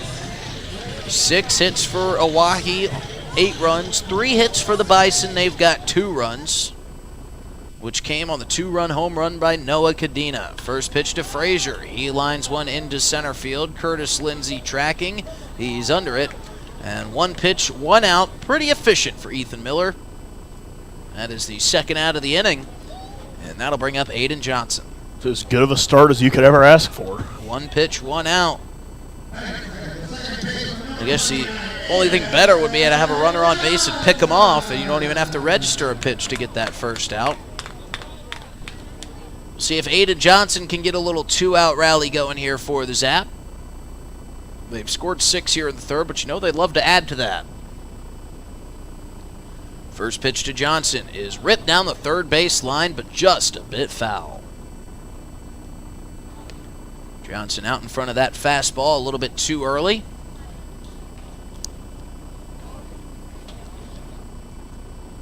Gets a little pine tar off the neck of that bat. They got to wait while that foul ball is tracked down in left field. And they made that guy go a long way for that one. Your teammate was closer to it than he was out of the dugout. Thought Gannon Hall might try to run over and get that one, but he might be a little bit tired after chasing down that home run ball all the way to the wall off the bat of Alex Jackson. That one catches the outside corner quickly, 0-2, so Ethan Miller working quickly. And looking sharp. Here's the 0-2 pitch to Johnson. 3 pitches, 3 strikes, and that's the third out. But the Zap hang 6. They lead 8-2 here after 3. We head to the top of the 4th inning here at Hyde Stadium. It's been all Zap here this afternoon. Hey, it's your phone talking. Yeah, your phone. You know, that thing you're constantly picking up and poking around. Listen, when you're behind the wheel, would you please give me a break? You'll have plenty of time for your TikToks and, I don't know, texting your friends after you put it in park. Distracted driving, friend. No joke. 1 quick text or social media feed can cause a crash. And hey, I don't want any part of that. You got someplace to be. And trust me, I'll enjoy the downtime. Brought to you by the South Dakota Office of Highway Safety and its station. Dunes Golf is celebrating their 30th anniversary this summer. They look forward to seeing old friends and new acquaintances on the driving range and on the course throughout the summer. Play 9 or 18 holes. Pay by the round. Save with a punch card or become a member for unlimited play. Dunes Golf is a great location for group outings or a summer play day. Call 605-223-2525 or see golfdunes.com. Just 1 mile north of Fort Pierre on Highway 1806. Dunes Golf. Thinking of travel? Pierre Regional Airport offers nonstop flights from Pierre to Denver. From there, you can fly anywhere. Book to your destination and check bags through on United, Delta, or American Airlines. 1-hour flights on 50-passenger jets to Denver, then connecting to your destination. Save travel time and money, avoid the crowds, and free parking when you fly from Pierre Regional Airport. Skip the drive. Fly from Pierre Regional Airport. Looking for happenings in Central South Dakota? The Pierre Area Chamber of Commerce Community Calendar is your go-to for all the latest events. From entertainment to local benefits, community activities, and more, there's something for everyone. Email your event to contactchamber@pierre.org and it will be listed on the weekly calendar. To view the calendar, go to www.pierre.org. Let's celebrate together in the heart of South Dakota. The Pierre Area Chamber of Commerce, connecting our community one event at a time. Easton Pratt already ahead in the count, 0-2. Another quick inning break there from Richard Gilmore. That one swung on and missed. Richard wants to get to the rodeo tonight, it seems. He is trying to get there, and feels like Easton Pratt's trying to get there too. That one, his 9th strikeout of the ball game. Just some incredible strikeout numbers. That has got to be, I'd have to imagine, a career high. Oh, some of these high school pitchers can really rack up them strikeouts, but throws ball 1 there. Zapper trying to do their best Joey Chestnut impersonation during the break. That one line foul over the right field line. So Hot dog eating contest between Estevan Baca, Andrew Phillips, and Zap superfan Charles. Good luck trying to do a Joey Chestnut impersonation. 1-1 skips in for ball 2. They didn't eat him quite as fast as Joey Chestnut, my fellow Hoosier, winning his 17th hot dog eating title today. Good to see him back where he belongs after that 1-year stint off. 2-1 misses high, and an icon of the sport, had to be back. Pretty sure someone asked him what was his key to victory, and he just said showing up. And that's about all it's taken from him here lately. 3-1 in there for strike 2. Oh, that's ball 4. I thought he was doing the strike call. Well, so did Josh Day. He had to look back at Richard Gilmore twice to make sure that he was saying ball 4. He was seeing double. And Richard Gilmore, I mean, he takes his time on some of his strike calls, and he does that kind of point, but he's pointing to first base, and Josh Day's like, I'll take it, I guess, as Sam Benz no longer will be Sam Benz. We'll have to figure out who this new batter is as he exited the game. It's Ethan Miller. Ethan Miller going to keep getting to hit as the pitcher here today. They did forfeit the DH, so see if he's a two-way player like the newly made two-way player Estevan Baca last night. He's got a good swing on him. Fouls that one off for strike 1. Count even at 1 apiece. Runner on first, 1 away. Zap leading the Bison 8-2. Easton Pratt trying to keep his day going. That was the 75th pitch of the ball game. The 1-1 here. Swung foul into the metal backstop once again. Pratt ahead in the count 1-2. Trying to get to double-digit strikeouts. Tries the pick off at first. Not there in time. As Easton Pratt just moving quickly throughout this game, has had a high pitch count since that first inning, but it's felt like he has moved effectively. 1-2 off speed. Early on it was Miller. He really got a hold of that one, but he was just way out in front of it. Yeah, you got to look alive over there in that Bison dugout. He turned that thing around almost to a 90-degree angle and sent it back for a right-handed hitter to be able to turn on something like that and send it back towards the third base dugout. Yeah, he Takes turned some bat on speed. Yeah, he turned on that one, and it's just a little out in front, but he is really showing some good swings here. The off speed doesn't catch the plate for Pratt. Count runs full. Yeah, and everybody here at the ballpark wanting to know where that one missed. Yeah, it felt like that one dropped in over the plate. Pratt fires. Miller skies one towards left. Jackson giving chase and making the second out of the inning. Easton Pratt was trying to get to double-digit strikeouts, but I think he'll accept the help from his outfield. Pratt's highest strikeout outing of the year. He's had 6 strikeouts on 2 occasions already, with 9 in the top of the 4th and no action in the Zap bullpen, so maybe just trying to see how long they can ride him out in this ball game. I imagine this will be his last inning of work, but Habecker wanting to see him get through this 4th inning frame. Yeah, I feel like the bullpen will be getting warmed up soon. But Pratt ahead in the count, 0-1 here. 2 away, runner on first. Trying to get back to the dugout. That one down the middle for strike 2. Chance for 10 here on tonight's beer batter, Noah Cadena. They've made him the beer batter, I think, in back-to-back games just to kind of play a joke on him as he is a Zap player. Chance to give these fans some cheap beer, and he swings out of his shoes. 10 Ks for Easton Pratt, none bigger than that one. The stadium heads for the beer carts as we head to break here on River 92.7. Looking for happenings in Central South Dakota? The Pierre Area Chamber of Commerce Community Calendar is your go-to for all the latest events. From entertainment to local benefits, community activities, and more, there's something for everyone. Email your event to contactchamber@pierre.org and it will be listed on the weekly calendar. To view the calendar, go to www.pierre.org. Let's celebrate together in the heart of South Dakota. The Pierre Area Chamber of Commerce, connecting our community one event at a time. Doing a little spring cleaning at your house? I'm Val Keller, City of Pierre Solid Waste Manager, letting you know the City Supply Swap program can help. We'll recycle cleaning supplies, paint, and other household chemicals you don't want anymore. Plus, you're free to take any products other people dropped off for recycling. The swap program helps our customers and keeps things out of our landfill. Supplies we accept include stains and sealers, pesticides, pool chemicals, typical cleaning agents, as well as oil-based paint, latex paint, and spray paint. For additional information, call 605-773-7434. Again, that's 773-7434 for more information about recycling your household supplies and paint.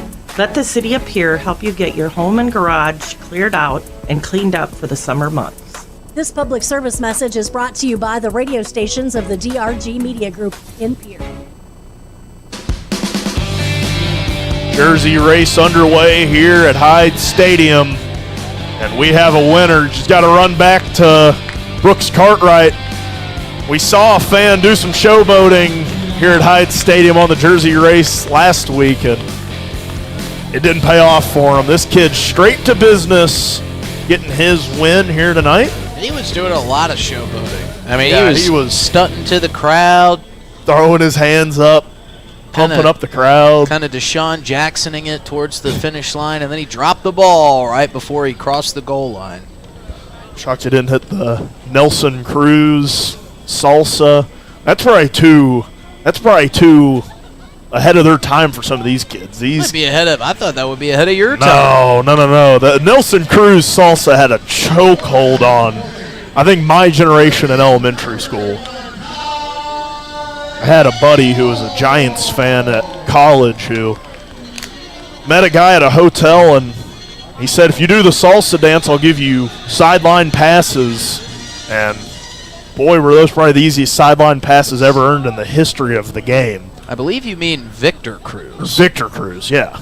Nelson Cruz was a baseball player. Yeah, Nelson Cruz, member of the Twins. I might get some slack for that one in South Dakota. Farwell watches strike one.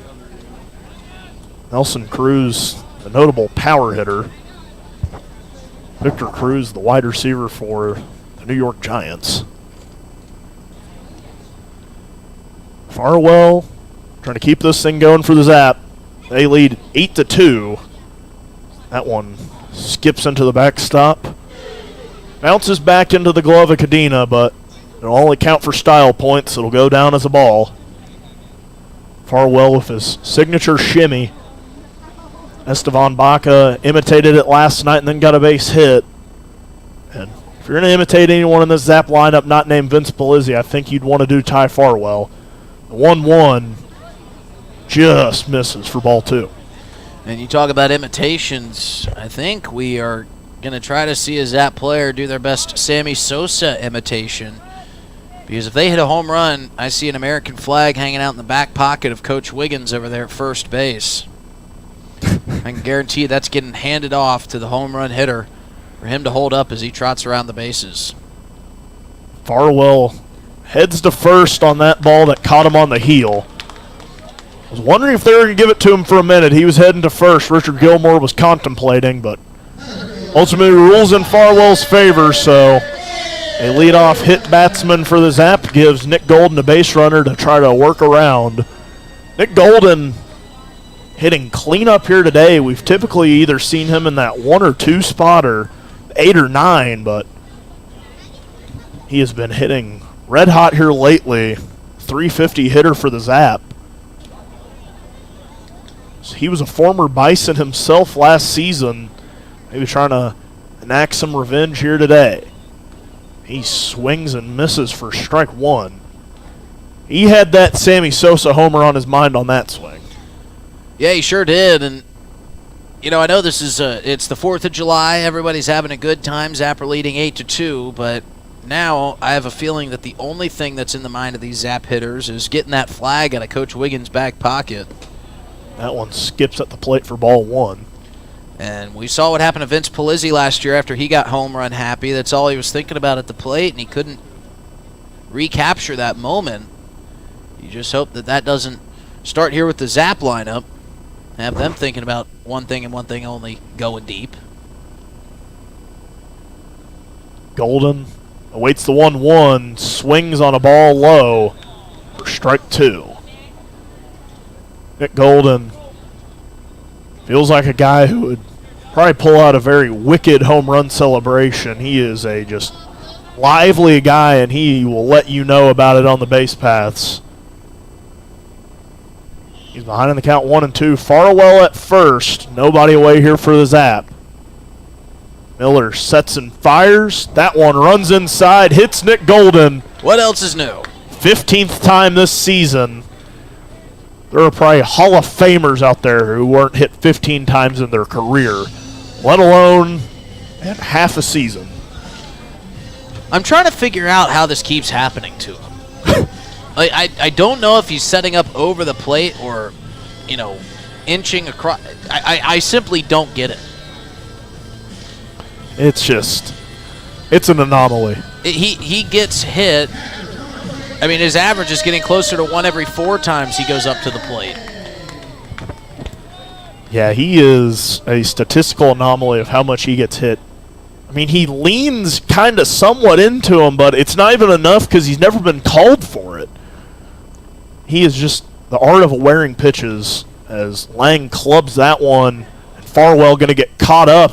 They could have had a double play at first. They're going to play over at third. They get Farwell in time. They could have just stepped on the bag at third, but they get him out on the tag. Well, they couldn't. Weird play. Well, they couldn't have stepped on the bag at third because they got the runner out at second and first, wiping out the force play. Yeah, so it was kind of a weird play there. It felt like they could have even maybe tagged Farwell, went to second, and get a rare triple play, but that could have happened as well. They still get the double play. It was a weird hit from Lang. He kind of just, it's kind of a swinging bunt.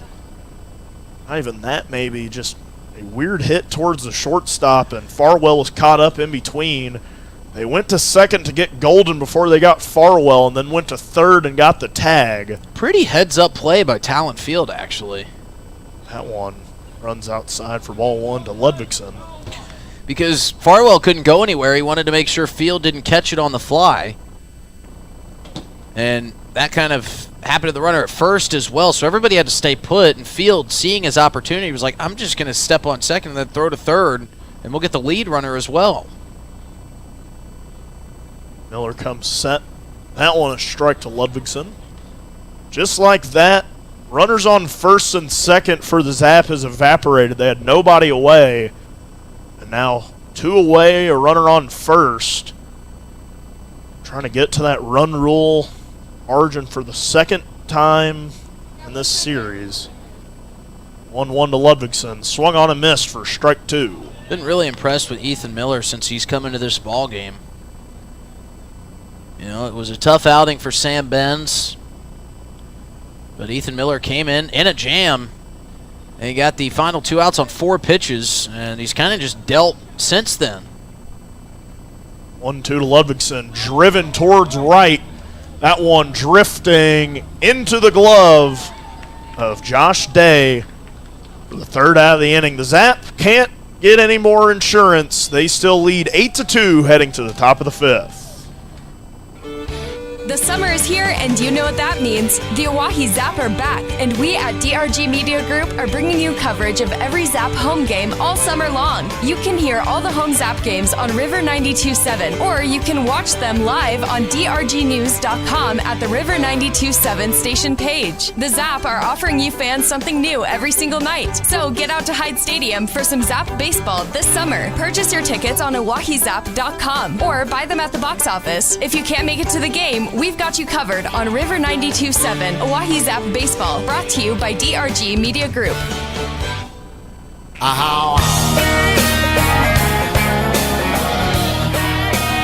We head to the top of the 5th inning here. Zap back out on the field, leading 8-2.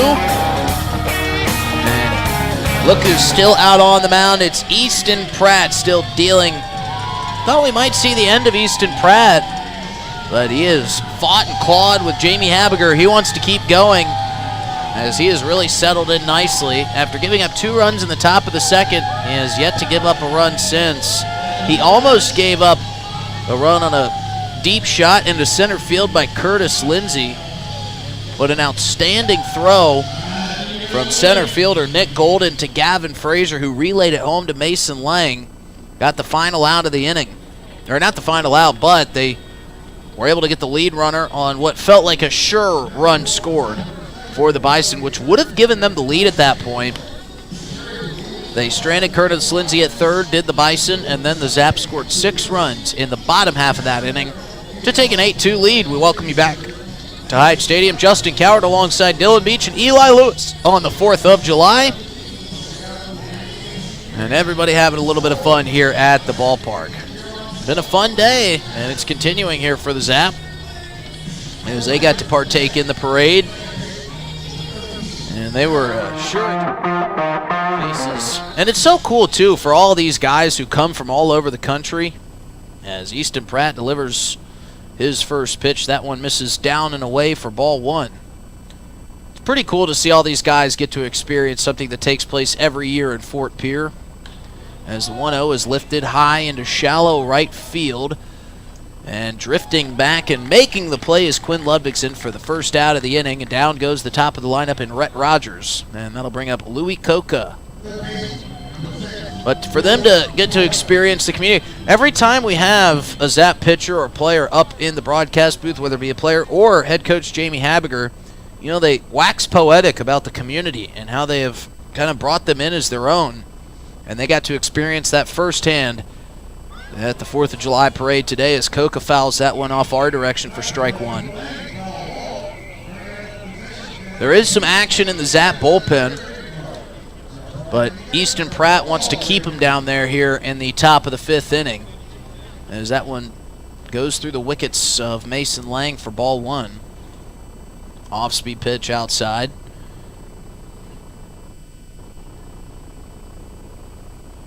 It is Josh Porter warming up in the bullpen, as that one misses high for ball 2. Josh Porter, another person that's got family and friends in town. Got to meet them at the parade today along with White Glue's family. The 2-1 falls in for strike 2. Great off-speed pitch there from Easton Pratt. And I was kind of laughing with Josh Porter's friends. I said, you probably came to see him pitch. Probably didn't plan on seeing him in the outfield yesterday.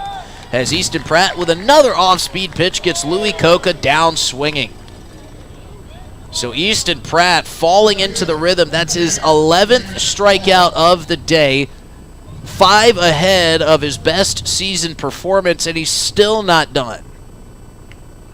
If the Zap get above that 10-run rule margin, I'd be clawing to take them out for the rest of the game if I was Pratt. He continues with his off-speed work. He fires a first pitch strike to Gannon Hall. He has had great control of the off-speed here today. That's been his best pitch. He tries to go back to it, misses that one up and in. Normally with Easton Pratt, it's his fastball that is his best weapon, but today it's been his curveball and his changeup. Yeah, and you have the velo like him, it's usually your best friend, but the finesse has been working all day for him. That fastball misses down and away for ball 2.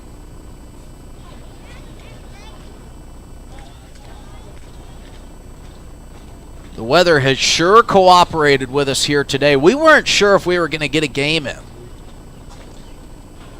It said 100% chance of rain from 4 to 7 p.m. As that one swung on and missed for strike 2. But that dissipated and continued to dissipate and is still dissipating. It just keeps getting pushed off further and further. We might not even see it. Here's the 2-2 pitch from Easton Pratt. That one bounced about 5 feet in front of home plate. And that'll work the count full. That was the worst pitch we've seen out of Pratt today. Maybe all season. Maybe all season. I think he would admit that to you as well. That one almost bounced in the grass. But we'll see if Easton Pratt can come back. Working quickly, the payoff pitch is skied high. Ludvigsen giving chase right out in front of his own dugout. Squeezes the third out. And if that's the end of the day from Easton Pratt, tip your cap. You had an outstanding start on the 4th of July. Zap head to the bottom of the 5th inning, leading 8-2 here at Hyde Stadium. We'll be back after this short break. Hey, it's your phone talking. Yeah, your phone. You know, that thing you're constantly picking up and poking around. Listen, when you're behind the wheel, would you please give me a break? You'll have plenty of time for your TikToks and, I don't know, texting your friends after you put it in park. Distracted driving, friend. No joke. One quick text or social media peek can cause a crash. And hey, I don't want any part of that. You got someplace to be. And trust me, I'll enjoy the downtime. Brought to you by the South Dakota Office of Highway Safety and its station.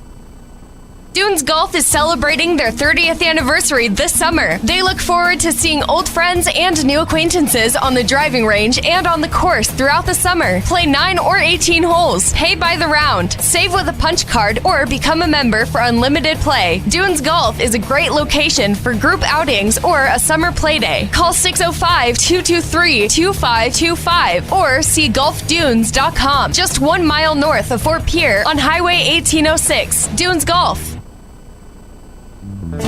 Thinking of travel, Pierre Regional Airport offers nonstop flights from Pierre to Denver. From there, you can fly anywhere. Book to your destination and check bags through on United, Delta, or American Airlines. 1-hour flights on 50-passenger jets to Denver, then connecting to your destination. Save travel time and money, avoid the crowds, and free parking when you fly from Pierre Regional Airport. Skip the drive. Fly from Pierre Regional Airport. Looking for happenings in Central South Dakota? The Pierre Area Chamber of Commerce Community Calendar is your go-to for all the latest events. From entertainment to local benefits, community activities, and more, there's something for everyone. Email your event to contactchamber@pierre.org and it will be listed on the weekly calendar. To view the calendar, go to www.pierre.org. Let's celebrate together in the heart of South Dakota. The Pierre Area Chamber of Commerce, connecting our community one event at a time. To start off the bottom of the 5th, it'll be Garen Gledhill. And he takes strike 1 over the middle of the plate. As the Zap lead here, 8-2 on a gorgeous day in Central South Dakota. As we welcome you back into the broadcast booth, it is still on the mound Ethan Miller as he fires strike 2, good off-speed pitch. Ethan Miller has been outstanding for the Bison since he's been called in on relief. Here's the 0-2 to Gledhill. That one misses high and away for ball 1. Jake Daly on deck. And it looks like we'll get to see one of the newer members of the Zap in the hole. Jared Pugrad has grabbed a bat. Pugrad's had a really nice entry as that one misses outside for ball 2. He's had a nice entry to the team with the Zap as he joined a couple games ago. Bryce Van de Wastein giving him some words of wisdom before he inevitably heads into the batter's box. I think this is the most sunshine we've had on the field all day. Here's a 2-2 from Miller. That one grounded to the first base side. Interesting hop. What a play by Remy Hart. That one looked like it was going to take a Sunday hop, but it forgot it was Friday, and it caught the skirt and immediately just kind of traveled along the dirt. Looked like it was going to bounce up into the chest area of Remy Hart, but it hit that skirt and went low. Remy Hart with some quick reflexes went down, fielded it, and then trotted over to touch first base. Nice play there by Remy Hart.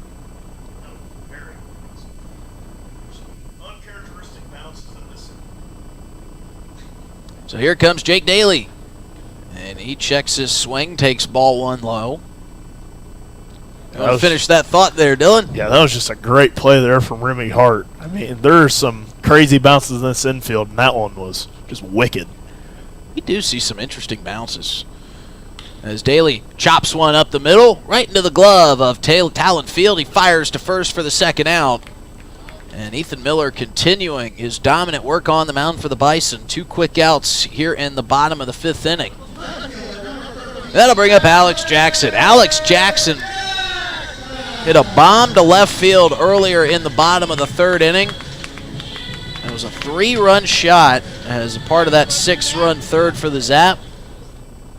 I'm sure that one will find its way onto his TikTok account. Very popular on TikTok is Alex Jackson, as he drives one softly towards the first baseman, Remy Hart, backpedaling. He's got it, and that is a quick 1-2-3 bottom of the 5th inning as the Zap go down but still lead 8-2 here at Hyde Stadium. We'll be back after this with the top of the 6th.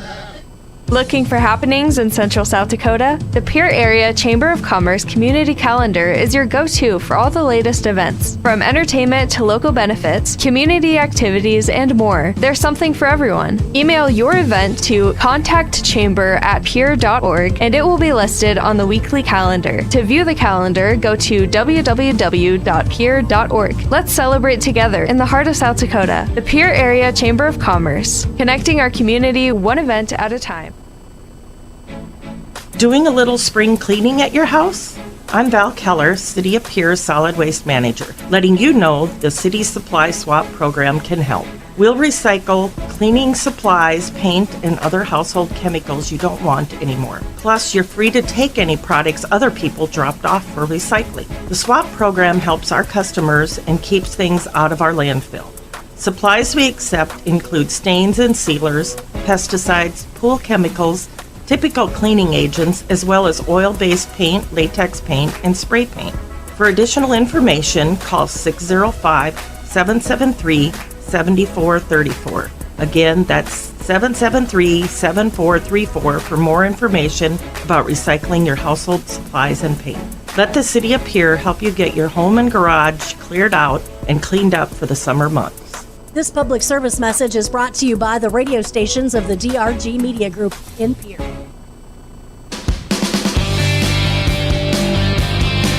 So Easton Pratt's day is done, but he goes out on a high note. What an outing from Easton Pratt. He tallied 11 total strikeouts, by far his season high, and that gives way to the latest relief pitcher for the Oahe Zap. It's Josh Porter, who will be pitching in front of some family and friends. He hopes to keep these frames empty as they have been for the last couple innings for the Bison. The last time they scored was in the top of the 2nd. They scored 2 runs, but it's been 0 since then. He will face off with Curtis Lindsay to start the top of the 6th inning here.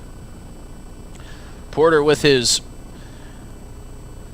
ritual on the mound looks back towards center field as he stands on the back of the bump. Now he climbs onto the rubber, and Dylan Beach will take it from here. Porter comes set, fires in there, a first pitch strike. Bunch of defensive changes for the Zap. Completely new outfield, Emiliano Curiel, Andrew Phillips, and Hudson Ivey. As Porter gets that one fouled off for strike 2. The infield, Farwell Pugrad, I believe Tyler Hoffman, and then Connor Hammonds. So a lot of guys, half day is done. That was kind of an interesting note. Coach Habiger did the half games last night, and it felt like the lineup was primarily guys finishing off their half game from yesterday. So the outfield was that second outfield we saw, as that one swung on in the dirt for the first strikeout of Josh Porter's day. Lindsay went chasing, and Porter gets the first out. And I wonder, as a relief pitcher, if you see a guy like Easton Pratt, your starter, go out and deal over the span of 5 innings, and if that kind of gives you a little bit of a chip on your shoulder, wanting to keep that great outing going for your starter, especially when your offense has been able to put up 8 runs like the Zap have here today. Porter fires that one in, fouled into Capitol Avenue, right into some guy's window. Ooh. That one's gotta hurt. Yeah, that one was rocketed on a line into that Ford out on Capitol Ave, so I feel for that guy. Ugh, awful voice crack there. Feel for that guy. That's the vocal strain of me yelling at that parade earlier. That one misses for ball 1. Count even at 1 apiece. Talon Field awaits the offering, swings through that one for strike 2. Wasn't his best swing there. I'm not sure how committed he wanted to really swing that one. Felt like a pretty slow swing through it. See if he can stay alive here. The 1-2 from Porter misses high and outside for ball 2. Easton Pratt throwing 95 pitches today, giving up 3 hits, 2 runs, 4 walks, and 11 Ks as Porter gets his second one, that one backwards. Talon Field goes down looking. Great sequence of pitches there from Josh Porter. You know, you said that half-committed swing there by Field. And I don't know if it was half-committed or if he was just fooled by the off-speed pitch from Porter, but he's got these guys guessing. Brings Remy Hart to the plate. Porter fires in a first-pitch strike, and he is getting out ahead of these batters. And that's what's so important. That's been a struggle for the Zap pitching staff throughout the season that we've seen them get better at, is getting that first strike, getting ahead. That one swung on a miss for strike 2. And Porter is really pumping that fastball right now. Tops out around in the high 80s, but some of these are getting some zip on him to where I bet he wishes he had a radar gun here. The 0-2, down the middle, back-to-back go down looking. 3 strikeouts for Josh Porter. What an inning, and we'll be right back here for the bottom of the 6th as the Zap are working quickly, and they lead 8-2 here against the Bison. Hey, it's your phone talking. Yeah, your phone. You know, that thing you're constantly picking up and poking around. Listen, when you're behind the wheel, would you please give me a break? You'll have plenty of time for your TikToks and, I don't know, texting your friends after you put it in park. Distracted driving, friend. No joke. One quick text or social media feed can cause a crash. And hey, I don't want any part of that. You got someplace to be. And trust me, I'll enjoy the downtime. Brought to you by the South Dakota Office of Highway Safety and its station. Dunes Golf is celebrating their 30th anniversary this summer. They look forward to seeing old friends and new acquaintances on the driving range and on the course throughout the summer. Play 9 or 18 holes. Pay by the round. Save with a punch card or become a member for unlimited play. Dunes Golf is a great location for group outings or a summer play day. Call 605-223-2525 or see golfdunes.com. Just 1 mile north of Fort Pierre on Highway 1806. Dunes Golf. Thinking of travel, Pierre Regional Airport offers nonstop flights from Pierre to Denver. From there, you can fly anywhere. Book to your destination and check bags through on United, Delta, or American Airlines. 1-hour flights on 50-passenger jets to Denver, then connecting to your destination. Save travel time and money, avoid the crowds, and free parking when you fly from Pierre Regional Airport. Skip the drive. Fly from Pierre Regional Airport. Looking for happenings? Back here, the money ball toss at Hyde Stadium. Zap lead 8-2 here on this Independence Day. And it was a quick first inning of work for Josh Porter. 3 batters, 3 strikeouts, 2 of them looking. And he is picking up where Easton Pratt left off as we see a flurry of balls head for the bucket. There was one that was pretty close on the golden ball from one of our contestants tonight, but we've made it through a half a season, and I'm starting to run out of hope on if we're going to see a money ball toss winner this year. I think we need to have a listener or a viewer at home practice in their backyard and then show up ready to roll. Practice getting the right arc and the right trajectory on the ball and get it in there to complete the money ball toss. It is a long throw in which I think some carnies would find it unfair. And that's saying something. Pugrad to the plate. Miller still on the mound. Has been absolutely dealing for the Bison. That one misses off the plate behind Cadena for ball 1. Zap trying to send all their fans home on a happy 4th of July. Our nation celebrates yet another birthday. 1-0 to Pugrad. Chop towards field, and that one skips through. We talk about the phantom bounces. That one took a weird one there. And it'll be a leadoff single there for Jared Pugrad. That was all forward spin, though. Talon Field thought about coming up, trying to play it on the short hop, but instead opted to back up and try to play it on that second hop. But staring back into the sunlight, that was going to be a tough play all around. Yeah.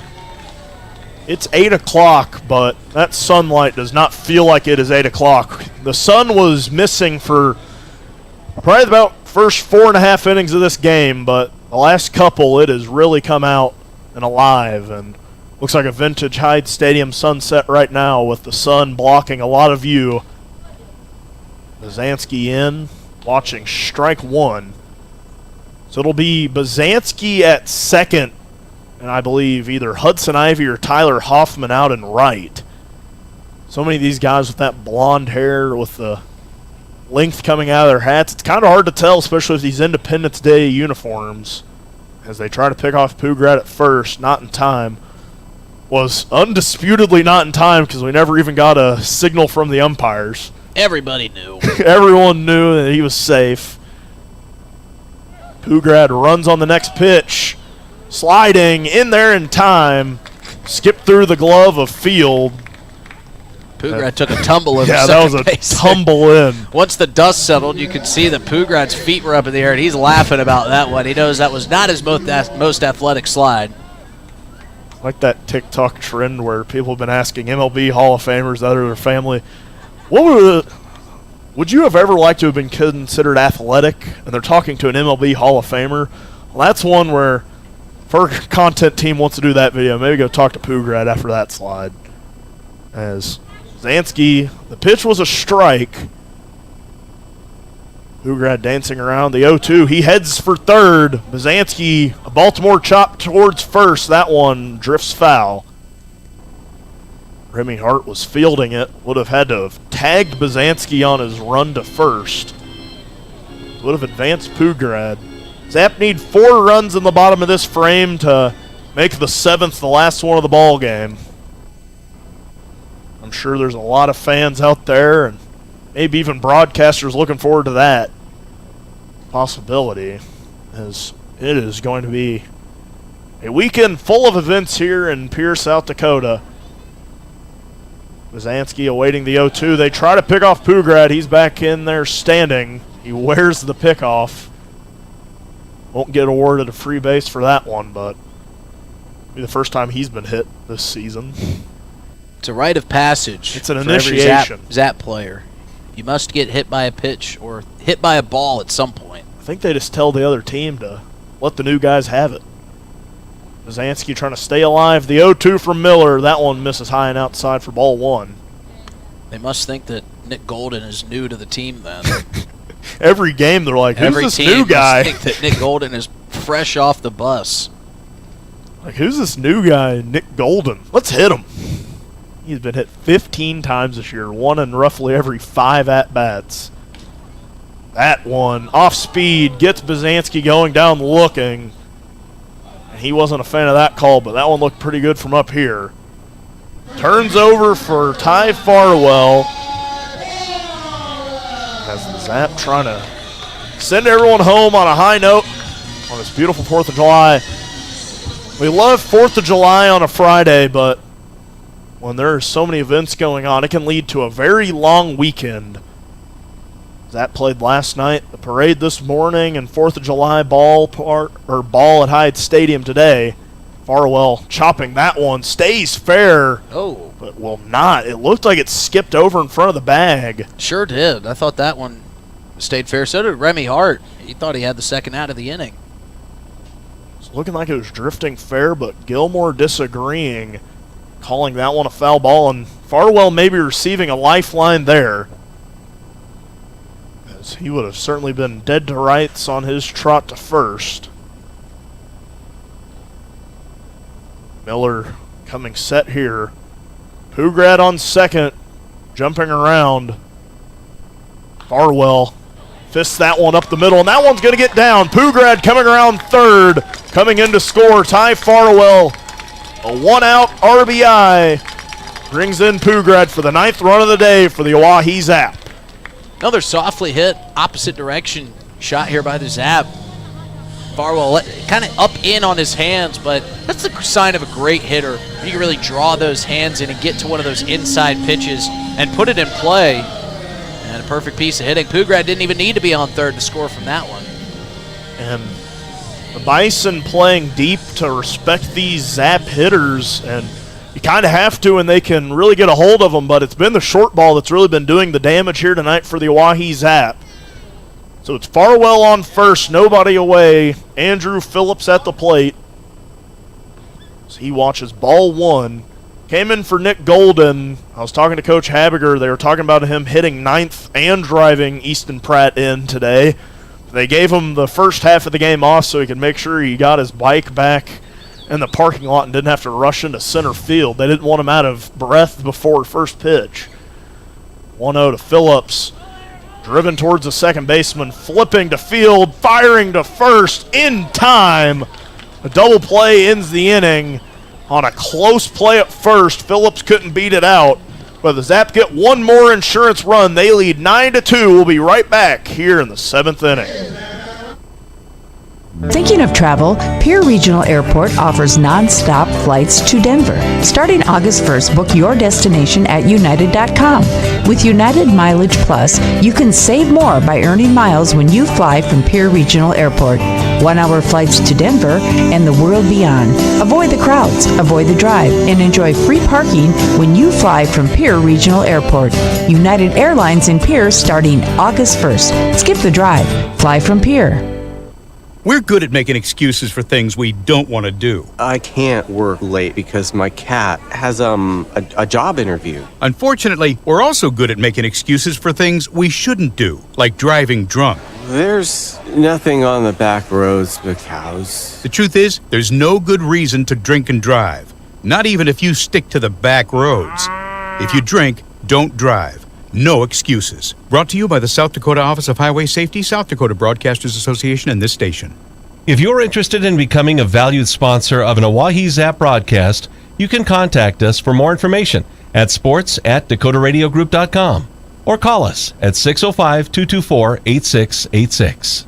Hey Zap baseball fans, it's Justin Cowart. If you're interested in a podcast that's sports and only sports, you need to check out Players Perspective. I have athletes and coaches from the South Dakota area and across the country, from the high school all the way up to the professional level. Come on and tell stories of their biggest and best moments of their athletic careers. If it's sports, you bet we cover it on Players Perspective Podcast, sponsored by Avera. You can find it wherever you find podcasts by searching DRG Media Group or on drgnews.com. Now, back to myself and Dylan Beach in the broadcast booth for some more Zap baseball. Joshua Porter back on the mound for the Zap here after a sparkling first inning of work in relief after filling in for Easton Pratt, who hurled another gem. Back-to-back great starts out of the Zap. Bryce Van de Wastein did it yesterday. Easton Pratt doing it today on Independence Day, and we got to thank our veterans here in the inning break. So thankful that we get to celebrate Independence Day so freely, and it's all thanks to our veterans who have served and are still serving. Big thanks to them. And we got some USA chants going. Brooks Cartwright handed the mic over to the Zap dugout. USA chants flooding throughout Hyde Stadium. Here with a great crowd on hand here today. And it'll be Josh Day to start off the top of the 7th inning here. Zap leading 9-2 as they are en route to another victory here at home. And the first pitch from Porter is fouled off into the fence, fouling and turning and bouncing towards some fans, and an awesome snag made by a mother of a couple down there. She hands it off, and now the kid tries to throw it back on the field. He doesn't want that free slushy. It's a slushy, kid. What are you doing? Here's the 0-1 from Porter. That one misses low today. He's got it confused. You're only supposed to do that when the opposing team hits a home run, not a foul ball. But luckily, that fence is just a bit too high for him. Porter finds the outside corner of the strike zone for strike 2. Now he's playing basketball with it. He's dribbling it. And he's got some on-looking fans who are just dying to get their hands on that baseball so they can get the free slushy. Here's the 1-2 from Porter. Swung on and missed. He pulled the string and got Josh Day down swinging. 4th strikeout of the day for Josh Porter. He's faced 4 batters. The Windies 4 for 4 out on the mound for Porter, and he is just mowing down the Bison right now. So that'll bring up Ethan Miller. Miller's put some good swings. See if Josh Porter can get him. He almost hits him as Miller had to bend out of the way of that pitch that came across his nameplate.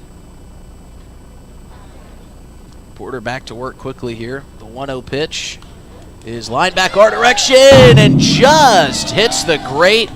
Man, that one was flirting with the broadcast booth windows. Whenever you hear a foul ball and you hear us crescendo in our play-by-play call, you know the ball is coming our direction. The 1-1, make it 1-2. I froze, man. I should have went to open the window. I thought that was our one. That one just barely caught the grate in front of us. That one was closed. We're going to go ahead and open the window now in preparation for the next one. And the 1-2 pitch is swung on and missed for strike 3. Josh Porter has got 5 strikeouts versus 5 batters. $5 biggie bag now. And that is, if it weren't for that ball, we'd be 3 pitches away from an immaculate inning, which would have been nearly the second immaculate inning in a row. Of course, he's got to get the 3-pitch strikeout here. He'll face the 9-hole hitter and Noah Cadena, who's done the only damage today for the Bison with his 2-run home run in the second. And he takes strike 1 on the outside corner to start. I think Josh Porter wants to get to that rodeo tonight. He's doing all he can. Just absolutely pumping strikes, and Cadena slices one down the right field line, but it curls foul, and he's behind 0-2. So they've gotten some discounted beer off of Noah Cadena once today. The fans are up and standing, wanting it for the second time. Cadena, the beer batter. The 0-2 pitch fouled off into the netting, and a collective groan throughout. They saw the swing. They were hoping for the miss throughout the ballpark here. Well, you could tell that one was going to be a high pitch from just how Mason Lang set up. He set up more so in a standing squat than he typically is behind the plate. It's kind of the setup you see on a pitch-out attempt. So we'll do the 0-2 again. Porter delivers. That one misses high. Cadena drops the bat out of the way.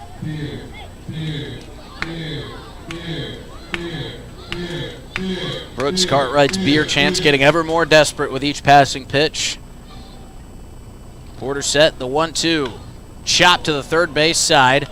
Charging is Farwell, firing to first, and that retires the side. The second 1-2-3 inning for Josh Porter. We head to the bottom of the 7th. It's time to stretch here at Hyde Stadium. We'll be right back after this short break. Zap leading 9-2 as we head to the bottom of the 7th.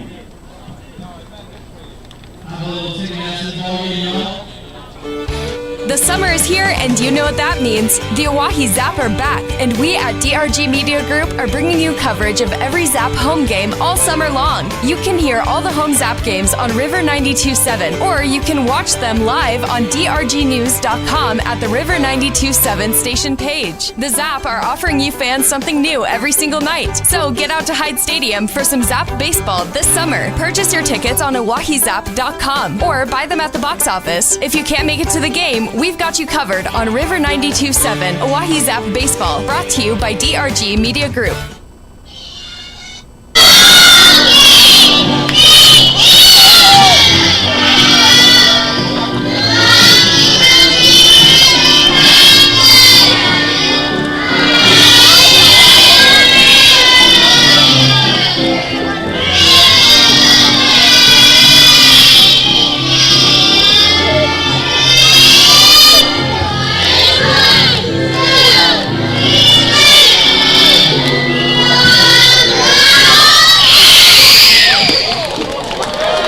When you get 6 young fans together to sing "Take Me Out to the Ball Game," that's what you get. It is one of the most noisy 7th inning stretches, maybe the most obscene 7th inning stretches we've seen here at Hyde Stadium.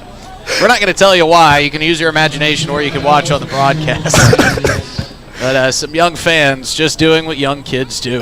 Zap lead 9-2 here in the bottom of the 7th inning. Do not let those kids sing the national anthem. I don't think any glass panes in Pier would be safe. Good thing we had the windows open here up in the broadcast booth. That was, I don't know, maybe if you're driving around Pier. I think a lot of people just turned off River 92.7 after that one. But we wanted you to have enjoy the 7th inning stretch with us here at Hyde Stadium, as Mason Lang will come into the batter's box for the Zap. Zap are 3 runs away from ending this one here in the bottom of the 7th and sending everyone home happy.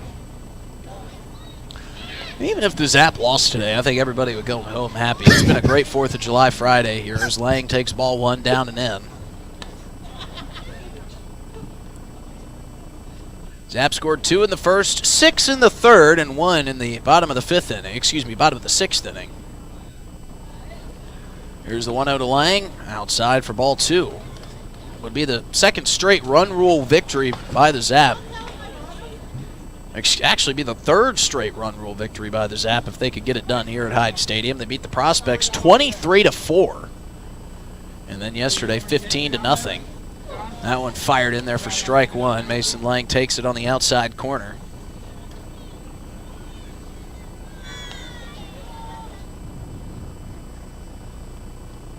2-1 pitch coming to Mason Lang. Ethan Miller still on the bump for the Bison. That one fouled into the netting and 2-2. Been so impressed with Ethan Miller and his work today. Came in at a tough spot. Got out of the jam. That was the bottom of the 3rd inning when the Zap brought 6 runs across. And he's only given up 1 run since. There's certainly been some good flashes for the Bison early in this series. One of those being Ethan Miller. Here's a 2-2. That's driven up the middle and off the front of the glove of Talon Field. Man, he stretched his left arm out as far as it could reach, but he couldn't glove that one. And Mason Lang is on first with a leadoff single here in the bottom of the 7th. That'll bring up Connor Hammonds. This is our first time seeing Connor Hammonds here this afternoon. Hammonds would love to do a little bit of damage here for the Zap. See how active Mason Lang wants to get on the base paths. Hammonds will bat with a runner on first. Nobody out. Clouds have covered up the sunlight here at Hyde Stadium. That one misses down and away for ball 1 to Hammonds.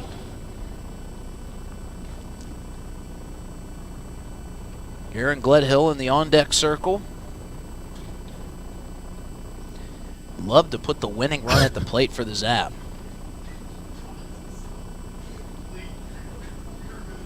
There's the 1-0 pitch to Hammonds. Swung on and missed. Good off speed there from Ethan Miller. Evens up the count at 1 apiece. Hammonds will tap the edge of the plate. Adjust the helmet. Swinging it, waiting for Miller to come set. Miller peeking over at first. Short lead for Mason Lang, and another good off-speed pitch gets Hammonds to offer. He can't catch up to that one. And it's 1-2. Be a big spot here for Hammonds to get another base hit in his young Zap career. Absolutely. There's the 1-2 to Hammonds. Swung on and missed for strike 3. And you talked about the bright spots. You can't really expect to get too many wins this early on in the start of your season for the Bison, but what you can do is you can find some guys that can be dominant for you, and that's exactly what Ethan Miller has been. Start to find like who your good players are, who those guys you can count on are. And even though they come in some losing efforts, they become building blocks for teams and organizations. Here's the first pitch to Gledhill. That's blocked by Cadena in the dirt. A nice sliding save keeps Mason Lang put at first base. With how Cadena's been playing behind the plate, I'm sure they wish they had him full-time. Yeah, they might try to work out a trade, a full-time trade.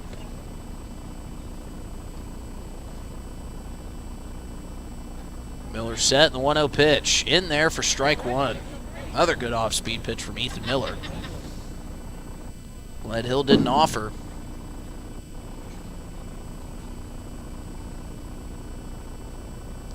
Miller hanging that right arm. He's got the one arm sleeve on the right arm, nothing on the left. Now he'll step off and turn to find Mason Lang standing on first base. Some movement down in the Zap bullpen. Doesn't look like a real true warm-up session. As the 1-1 is ripped towards the second baseman and past a diving Rhett Rogers. On his way to third is Lang, and now chugging for second, now turning back and heading for first for some reason is Garen Gledhill. He was closer to second base than he was first base, and he decided to turn around and head back. The throw wasn't even going to second base. Yeah, the ball's being thrown to the plate and was intercepted by the first baseman, and he ran closer to the ball in the glove of the first baseman than if he would have just ran to second. Can't really figure that one out from Garen Gledhill. Now there's a double play ball chance, and you yourself are still nursing an injury, so won't be able to run it out at full speed. Hudson Ivy at the plate. This will be his first plate appearance of the year. Trying to become a two-way guy with the Zap like he used to be at JUCO. So another pitcher at the plate for the Zap. Hudson Ivy will take strike one over the middle of the plate. Hudson Ivy does represent the winning run. So if he could somehow leave the ballpark, that'll be the end of the day for the Zap. See what he's got in terms of power in that bat. We'll see if Gledhill decides to try to steal second with a runner on third. Ivy will take ball one inside. And now we got a Huddy chant going from Brooks Cartwright. Cartwright looks like Brooks Cartwright, the intern who manages all the PA down on the field, kind of looks like a failed DJ when he gets the microphone and starts trying to get the crowd amped up. As Ivy puts a swing on one, but fouls that off to the right side.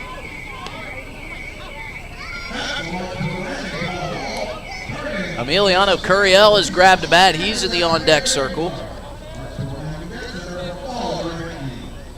Zap would love to get him up to the plate. We'll see if Ivy can keep things moving along here for the Zap. The 1-2 pitch is chopped towards the third base side. That's going to be a tough play to make, and it rattles around the glove of Louis Coca, and Hudson Ivy is safe.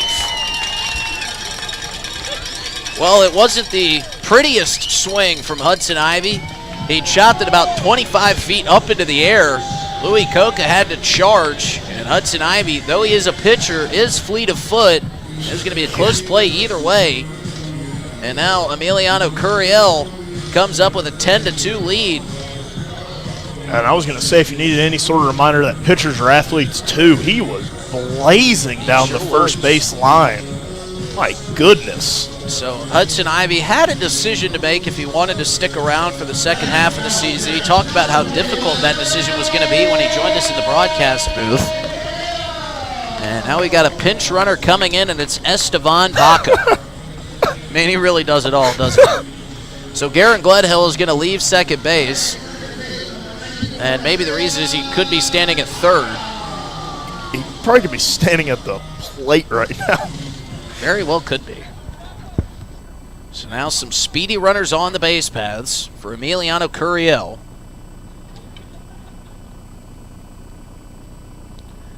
We'll see if Baca takes off running at any point. They might try to pick him off. They're trying to run that trick play to get the shortstop in behind him. Baca didn't bite.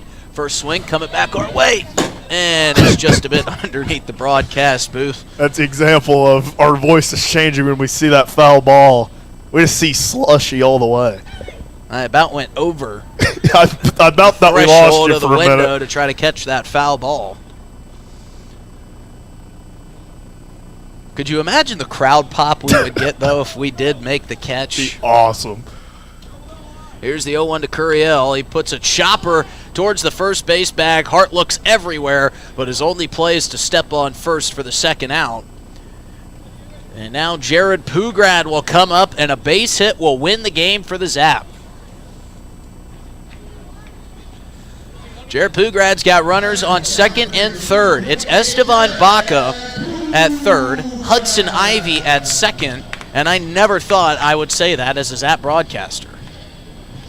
Yeah, two pitchers out on the base paths. Two pitchers running on the base paths, and, well, those legs could win the game. If Pugrad could find a gap anywhere on the field, runners will be going with 2 outs. Ethan Miller back in the windup. That one misses down and in for ball one. It's Caden Bazanski on deck for the Zap. But of course, the Zap hoping that Bazanski's next at bat will come tomorrow night. Zap leading 10-2. The run rule would be in effect if the with 2 runners on, we're able to come across. Pugrad takes strike 1 on the inside corner.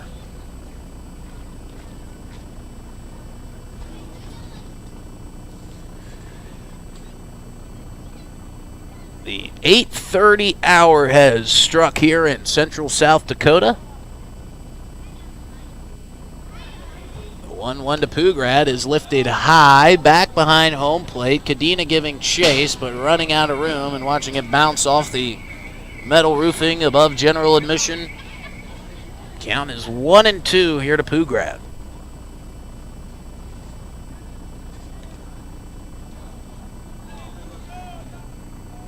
Good to see Shock the Wolf still making the rounds on a hot day. Making some fans' days down there. Miller set. Here's the 1-2 to Pugrad. And it hits him on the abdomen. Wow. I can't tell if that one hurt Pugrad. He must have a strong core because it hit him right on the left side of the rib cage, and he stood there like a statue. But now the bases are loaded with 2 outs for Caden Bazanski. And he's trying to send everybody home with 1 swing. Now Bazanski's got the batting gloves in the back pocket, but he's hitting with none on. Not sure if he forgot they were back there, if it's all just about the look. Infield playing at normal depth. Miller comes set. The first pitch to Bazanski is ripped towards the left side. That's going to be a quick toss to second for the force out, and that'll end the bottom of the 7th. But the Zap get 1 more. They lead 10-2 as we head to the top of the 8th here at Hyde Stadium. Hey, it's your phone talking. Yeah, your phone. You know, that thing you're constantly picking up and poking around. Listen, when you're behind the wheel, would you please give me a break? You'll have plenty of time for your TikToks and, I don't know, texting your friends after you put it in park. Distracted driving, friend. No joke. 1 quick text or social media feed can cause a crash. And hey, I don't want any part of that. You got someplace to be. And trust me, I'll enjoy the downtime. Brought to you by the South Dakota Office of Highway Safety and its station. Dunes Golf is celebrating their 30th anniversary this summer. They look forward to seeing old friends and new acquaintances on the driving range and on the course throughout the summer. Play 9 or 18 holes, pay by the round, save with a punch card, or become a member for unlimited play. Dunes Golf is a great location for group outings or a summer play day. Call 605-223-2525 or see golfdunes.com. Just 1 mile north of Fort Pierre on Highway 1806. Dunes Golf. Thinking of travel? Pierre Regional Airport offers nonstop flights from Pierre to Denver. From there, you can fly anywhere. Book to your destination and check bags through on United, Delta, or American Airlines. 1-hour flights on 50-passenger jets to Denver, then connecting to your destination. Save travel time and money, avoid the crowds, and free parking when you fly from Pierre Regional Airport. Skip the drive. Fly from Pierre Regional Airport. Looking for happenings in Central South Dakota? The Pierre Area Chamber of Commerce Community Calendar is your go-to for all the latest events. From entertainment to local benefits, community activities, and more, there's something for everyone. Email your event to contactchamber@pierre.org and it will be listed on the weekly calendar. To view the calendar, go to www.pierre.org. Let's celebrate together in the heart of South Dakota. The Pierre Area Chamber of Commerce, connecting our community 1 event at a time. YMCA going on at Hyde Stadium. Richard Gilmore letting us get a couple more verses in there. A couple more letters. Yeah, a couple more letters. We got to YM. He cut it off there. Porter comes set, fires a first pitch strike. And Pratt was good. Miller's looked good for the Bison, but so has Josh Porter's, moving rapidly through this game. He wants to get to that rodeo. The 0-1, a heater fouled off by Rhett Rogers. It's 25 pitches, now 26 for Josh Porter with 5 strikeouts. Of the 6 batters he's faced, this one the 7th, that one runs inside for ball 1. Rhett Rogers avoiding getting hit there. So Zap lead 10-2. They need 2 to walk it off in the bottom of the 8th, as that one misses high and inside for ball 2. Zap had a chance with bases loaded, but Caden Bazanski's little chopper to short couldn't get through the glove of field, as 3 straight balls for Josh Porter. He's ahead in the count 0-2 through 2 fastballs and got 2 strikes. Not sure he's thrown a fastball since. The 3-2, that one, the fastball fouled off again by Rhett Rogers. Just managing to stay alive on that just heater from Josh Porter. Feels like he's kind of slowed down a little bit. It felt like Josh Porter was in such a hurry to get back to the mound the last couple of innings. He finally comes set here. Gets the sign, deals. That one skips in for ball 4. He had him 0-2, but Rhett Rogers, a patient at-bat to work it back. And it's a leadoff walk for the Bison. The good old announcer's jinx. I know it, and I mentioned how many strikeouts he had, and that's what happens. I didn't knock on drywall. Rhett Rogers bouncing around a little bit at first. Porter comes set and fires an inside strike. Louis Coca just tried to get out of the way of that one, but goes in there for strike 1. 0-1 here for Porter. Breathes, fires. That one skips past Lang. The double play ball is off. That one bounced into the padding behind the plate, but had so much power on it, it still skipped back to Lang. There's no play, so nobody away. Now a runner on second. Josh Porter, even in the count 1 apiece. Coca trying to claw back for the Bison. He swings out in front of that one for strike 2.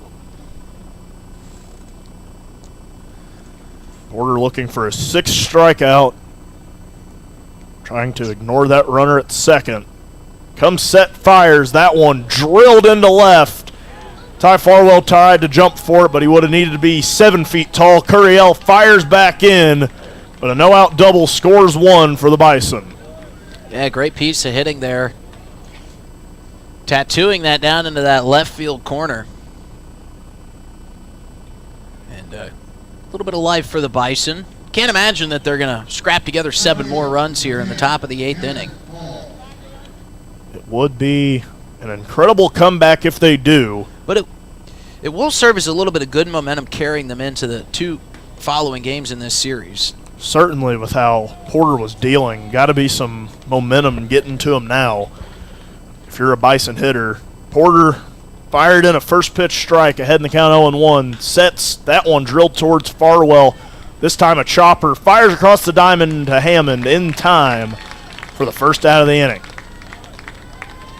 Chris Dozark was taking his time making that out call. It was a close play, but Hammond's got him by a step for the first one away. Brings Curtis Lindsey to the plate. Saw him at first last night make some incredible picks. He's playing center field here today on Independence Day. Saw him make a great swing on one earlier, too. He certainly did. Off-speed misses high for Porter. He got to third. It was Gannon Hall that got thrown out at home plate on that great relay. Back to Gavin Frazier, who fired it to Lang. Put the tag down on Gannon Hall. 1-0. Swung on from Lindsey. He had that prior hit in his mind. Coach Martin giving him some swing advice from third base. I won't be shocked if we see Coach Martin suit up for the Bison sometime in this series just with their limited numbers. Is that one going to roll up the middle for Lindsey? Another RBI for the Bison. Trying to mount a late comeback here, getting the lead down to 6. They trail 10-4. Zap's trying to hold on to this Independence Day lead. And this could be good for the Zap, too, to, maybe lock back into this series. Everything has just kind of felt so easy, and, you don't want to lose your focus and kind of get lackadaisical, especially with 2 really important series coming up next week. Talon Field awaits the offering. A first pitch strike. He was battling with some of those South Dakota mosquitoes. Welcome to Pier. He was still swinging at him right before he's about to get the 0-1 from Porter. Fires that one off the plate for ball 1. They are relentless. They don't stop. They never give stop. up, and they never run out. Porter, even in the count, 1 apiece. Lindsay on first, thought about going, just about did. That one fouled off, heading into Capitol Ave. Good for Porter to kind of settle back in. Love to see him get another strikeout here of Talon Field. Just kind of wipe those 2 runs out of his headspace. Some blemishes on his ERA in what was an 8-run ball game as he misses for ball 2. Trying to get out of it. Had 5 strikeouts on his first 25 pitches, now at 43.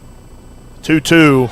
Lindsay thought about going. Shot back to Porter to second. Pugrad over to Hammonds in time. An inning ending double play. And Josh Porter flashing the leather to get out of the inning and head us to the bottom of the 8th. Looking for happenings in Central South Dakota? The Pierre Area Chamber of Commerce Community Calendar is your go-to for all the latest events. From entertainment to local benefits, community activities, and more, there's something for everyone. Email your event to contactchamber@pierre.org and it will be listed on the weekly calendar. To view the calendar, go to www.pierre.org. Let's celebrate together in the heart of South Dakota. The Pierre Area Chamber of Commerce, connecting our community one event at a time. Doing a little spring cleaning at your house? I'm Val Keller, City of Pierre Solid Waste Manager, letting you know the City Supply Swap program can help. We'll recycle cleaning supplies, paint, and other household chemicals you don't want anymore. Plus, you're free to take any products other people dropped off for recycling. The swap program helps our customers and keeps things out of our landfill. Supplies we accept include stains and sealers, pesticides, pool chemicals, typical cleaning agents, as well as oil-based paint, latex paint, and spray paint. For additional information, call 605-773-7434. Again, that's 773-7434 for more information about recycling your household supplies and paint. Let the City of Pierre help you get your home and garage cleared out and cleaned up for the summer months. This public service message is brought to you by the radio stations of the DRG Media Group in Pierre. Shock the Wolf trotting around at Hyde Stadium. Oh so full of life here today on the 4th of July. As the Zap lead 10-4, needing 4 runs to walk it off here in the bottom of the 8th, or they'll have to go to the top of the 9th and get a few more runs. It's a new pitcher on the bump for the Bison. Miller's day is done as he just threw an absolute gem in relief. Yeah, Ethan Miller was great, and like we said, for the Bison at this stage of the season, you're just looking for bright spots. You're looking for those gold stars, and Ethan Miller is one of those that you can really use in different opportunities now, in different situations. I wouldn't be shocked if Ethan Miller probably got a start sometime in the next week or two after what he showed here today against a really good Zap offense. It was a commendable relief stint for him, giving up 2, but coming in after a 3-run shot from Alex Jackson and doing a good job keeping this Zap offense quiet. He had 2 scoreless frames in the 4th and 5th, giving up those 2 runs in the 6th and the 7th, as the Zap face Josh Day on the mound, shifting in from right field. Now pitching in today's ball game, getting a few more warm-up throws. His last one, Kadena skips it to second base. And we will get started here with Ty Farwell in the bottom of the 8th, as they are still just holding on to that American flag. I think it's Easton Pratt now out there at the third baseline with it in his back pocket. Yeah, the home run trot, you won't be able to wave it long. Yeah, it's the home stretch. You're waving the flag maybe 2 times. If they'd have done anything, they should have got that American flag that Easton Pratt wore as a cape. Now that would have been a celebration. The 0-0 to Farwell misses, or catches the zone, I should say, for strike 1. Thought that one was going to miss, but then I remembered Ty Farwell's 6'5", and just about anything around that midsection is going to be a strike to him.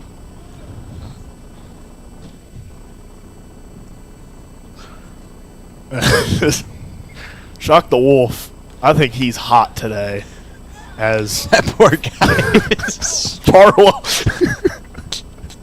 Farwell watches strike 2. And I was kind of making a joke. He is not very full of life here on Independence Day. I think he got down to the parade and, as a Wolf, maybe ate some candy that he wasn't supposed to get into, because he is sluggish today. That one misses way outside to Farwell for ball 1. He's getting some waves in now, but now posing for a picture. But it's probably not Shock's best day at the ballpark. I can guarantee you he's not smiling for that picture underneath that Shock costume. The 1-2 to Farwell. Sky to blooper towards right. That one into the glove of the second baseman, Rhett Rogers. Rhett Rogers showing off a little speed there. That was dropping into no man's land. It's always a tough area to get to a ball, especially with 2 outfielders coming on. And having to turn and sprint as the second baseman will never be an easy task. We've seen a lot of those bloop in right field, but Rhett Rogers showing off the speed and the glove to make the first out of the inning. Also, when you got Curtis Lindsey barreling down on you from center field. That's not a guy you want to collide with. Those are not footsteps you want to hear coming. Phillips awaits first offering from Day. Swings and misses for strike 1. Phillips trying to keep things going for the Zap in what will likely be the last time we see them up to hit tonight. Whether they walk it off with the run rule or not. Barring a great comeback from the Bison. The last time we see them. It's Phillips and Lang due up, the South Dakota State teammates. Phillips watched that one outside for ball 1. Phillips making the grand entrance for his teammate, Easton Pratt, driving his bike out onto the field. Pratt draped in the stars and stripes. 1-1 swung on from Phillips for strike 2. It was a spectacle. Only just missing the song. We had it queued up. We had Real American ready to play. We even had a big list in the press box saying, play Real American as soon as the 9th batter is announced, and it just never came. And that ripped a part of me out. Phillips, the 1-2, swung on and missed. Goes down swinging for the second out of the inning. Zapper down to their last out of the 8th. And Josh Day has been pretty good, too, in relief here. I know he's only faced 2 batters, but he's been pretty good with his location and good with his sequences, too. He has looked good. He started in right field today before shifting onto the mound. Not sure how many pitchers this team has left after these first 2 nights. If he's not a full-time pitcher, he has certainly played the part. Lang watches ball 1. Kids getting ready to run the bases, cap off a wonderful 4th of July. That is probably the kids' favorite thing to do here at the ballpark. A lot of teams, they'll do it once a month, maybe once every couple of weeks. Zap, they do it every night. The 1-0 turns 2-0 to Lang. Barring rain or the oh-so-rare July snowstorm, those kids will run those bases every night. And it is something to see. We've seen some wipeouts. We've seen some collisions. We've even seen adults run it. We've even seen a few tears shed out there. That one misses way high and outside to Lang for ball 3. What Justin is referring to was friend of the broadcast, Emma Sheets. She had a bit of a tumble with the kid. It originally looked like a tumble. Her parents thought it was a shove, and watching the tape back, it kind of looked like it, but that'll be a topic for another day. Lang ahead in the count 3-0. See if he gets the green light from the third base coach, Easton Pratt. He does, and skies that one towards right. See if they run out of real estate. That ball is still not landed, but it drifts out of play. That ball just kept on going, and he hit that one mile high, and it just didn't want to land it. Wanted to do an Ashton Hall and just stay in the air for 4 minutes. Now Mason Lang ahead in the count, 3-1. Day trying to end the inning. That one runs low for ball 4. Lang with an emphatic bat toss back to the dugout. And he has just crept up the walk leaderboard for the Zap as of late. Had a handful of them last night. Gets another one here today. As he had 15 coming into the night. Was trailing Gavin Frazier with 17. And after that one, he's just one shy of being the Zap walk leader. That's always good for the on-base percentage. Connor Hammond's now at the plate.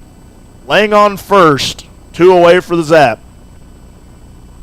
The offering from Day skips away from Curiel for a second. Overthrown by Cadena into second. Mason Lang got greedy. To be fair, that one looked like it was going to get away from Cadena, but hopped right back into his glove. The kids are going to run the bases. The Zap are going to head to the 9th. We'll see what closer comes in to finish this one off. Has a 6-run lead to work with. 10-4, the Zap lead here on the 4th of July.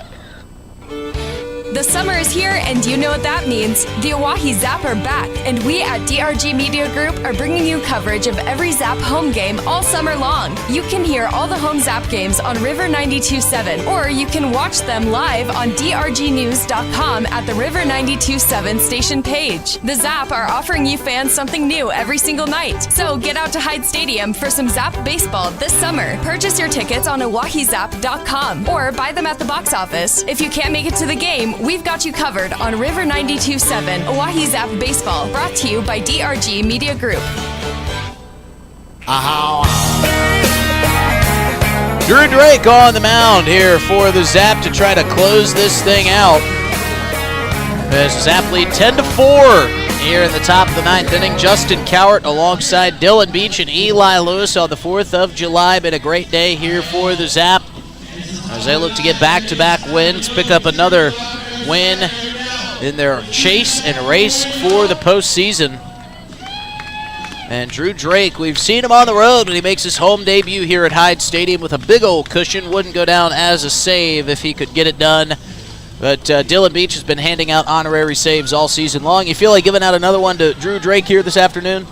Well, he's another Ellsworth Community College closer. We were giving so many of them to Jackson Cornett. I'll give one to Drew Drake if he shuts it down quickly. That's what he hopes to do here, as we are coming up quick on the 9 o'clock hour. Little boot, scoot, and boogie playing here at the ballpark. As Zap look to boot, scoot, and boogie their way to another win against the Bison. Last night hanging 15 runs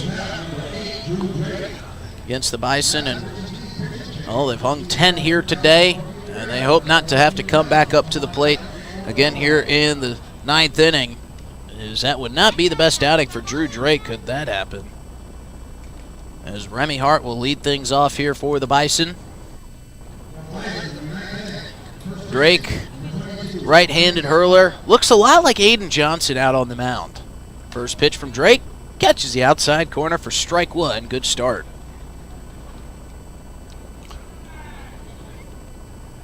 Drake working quickly, fires another fastball in there, swung on and missed for strike two, and he's quickly ahead 0-2.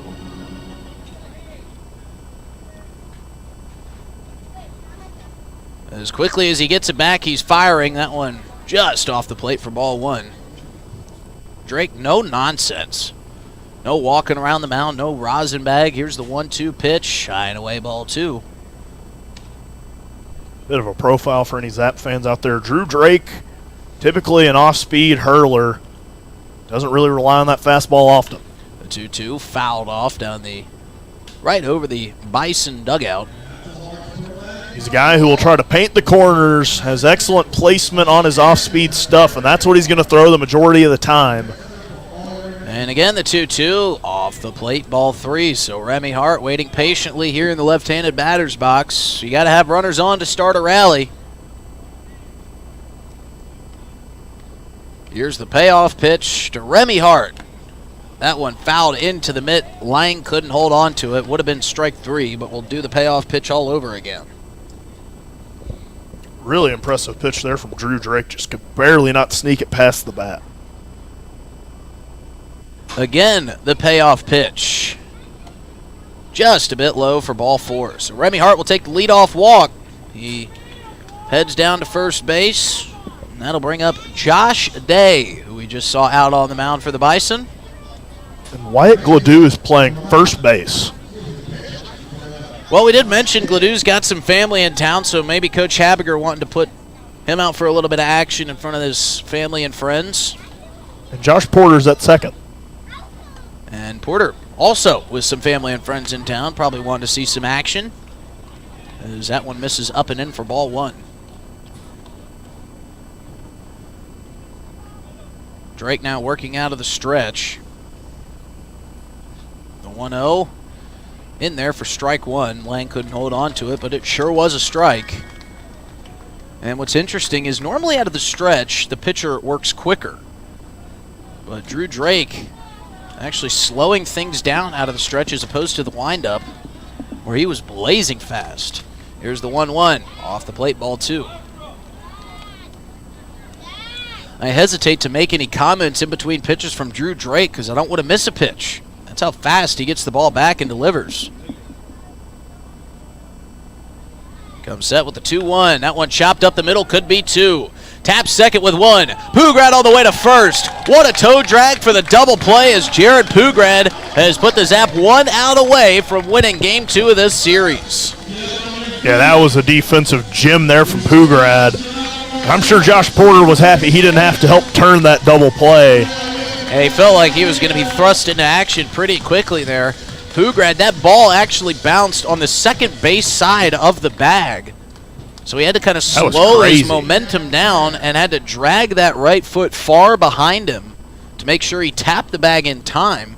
And now the final hope here comes in the form of Sam Benz. Sam Benz was today's starter. He got subbed out for Ethan Miller. And now he's back in the batter's box. I don't know if this is legal. I don't think it is. I was about to say this cannot be Sam Benz, but they're trying their chances with the rule book. If anyone can find it and prove it wrong, more power to you. Leave it in the comments. Here's the 1-1 misses outside. It's 2-1. We need that exact bylaw in the comments. If you can even find an ILB rulebook, let us know.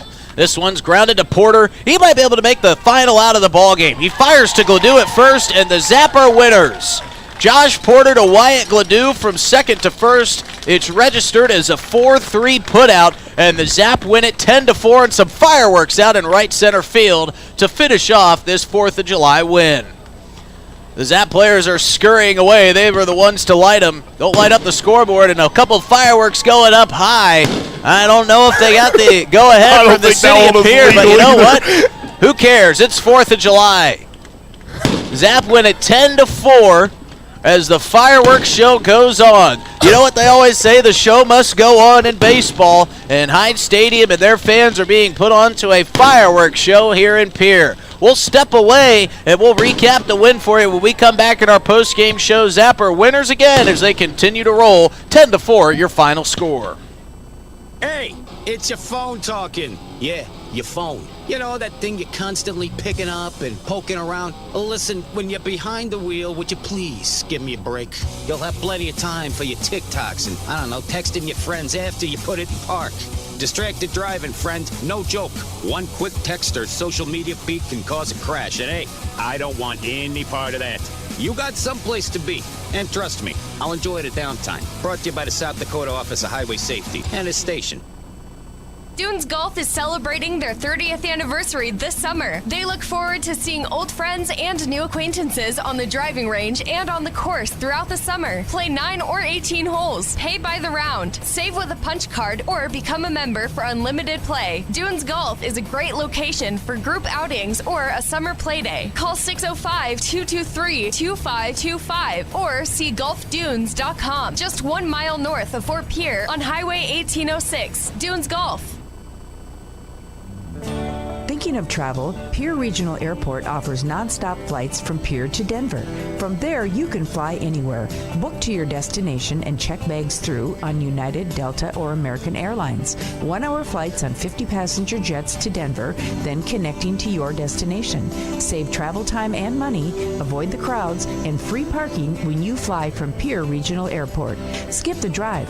Fly from Pierre Regional Airport.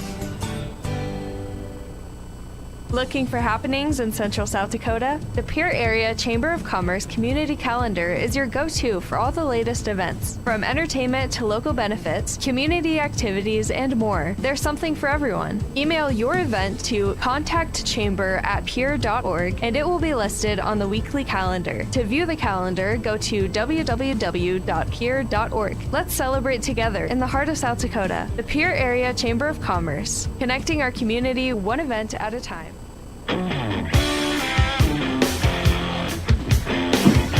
Zap win Game 2 of this series and a great start to this long homestand. They are 2-0 to start off this long stretch of games here at Hyde Stadium. Hello, everybody. Justin Cowart welcoming you back into the broadcast booth alongside Dylan Beach and Eli Lewis. And a perfect setting here at Hyde Stadium as the sun has crept back out behind those clouds just after our fireworks show. Some USA chants ringing through the stadium as Zap players are taking photos here on this 4th of July, enjoying this win, and as are the fans here at Hyde Stadium. We got to stick around for a little pregame fireworks display before the real stuff comes across the bridge in Fort Pierre later this evening. Zap win at 10-4. They score 2 in the first. The Bison answer with 2 in the second to tie it up, and they almost got 1 in the third off a beautiful hit from Curtis Lindsay, but a beautiful relay throw from center field to Gavin Frazier at short, who fired it into Mason Lang, and they got Gannon Hall thrown out at home plate, and then the Bison stranded Lindsay at third to score nobody in the third. Zap would score 6 runs in the third. They would score 1 more in the sixth, followed up with 1 in the seventh. Bison would score 2 more in the top of the eighth, but that would be it for scoring as the Zap would go on to win 10-4. But it was an outstanding day all around for the Zap. Alex Jackson with a 3-run bomb as he got to leave the ballpark today. But this pitching staff certainly shined. 11 Ks from Easton Mitchell, or Easton Pratt, excuse me. And 5 Ks in his first 5 batters for Josh Porter. And 16 total strikeouts for this squad here this afternoon. Great day for the Zap, and some momentum to carry into tomorrow's game. Yeah, you feel like this one's trending towards a sweep, and there have been flashes of brilliance from the Bison, but they haven't even been able to kind of put it together for maybe even a stretch of 3 innings here.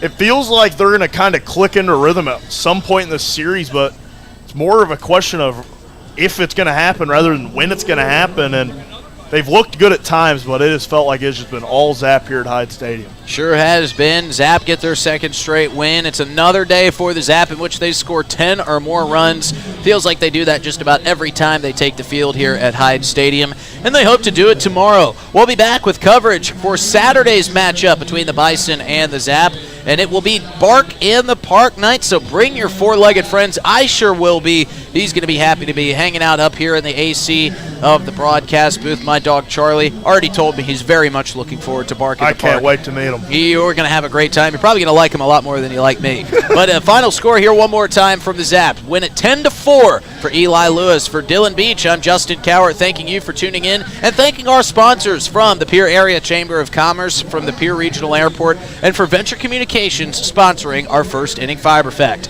We'll be on the air tomorrow at 5:55. Thanks for joining us tonight. Have a wonderful evening and have a happy 4th of July, everybody. This broadcast of Oahe Zap Baseball was brought to you by DRG Media Group and its sponsors. The next home Zap game will be broadcast right here on River 92.7 and DRGnews.com. Thanks for tuning in.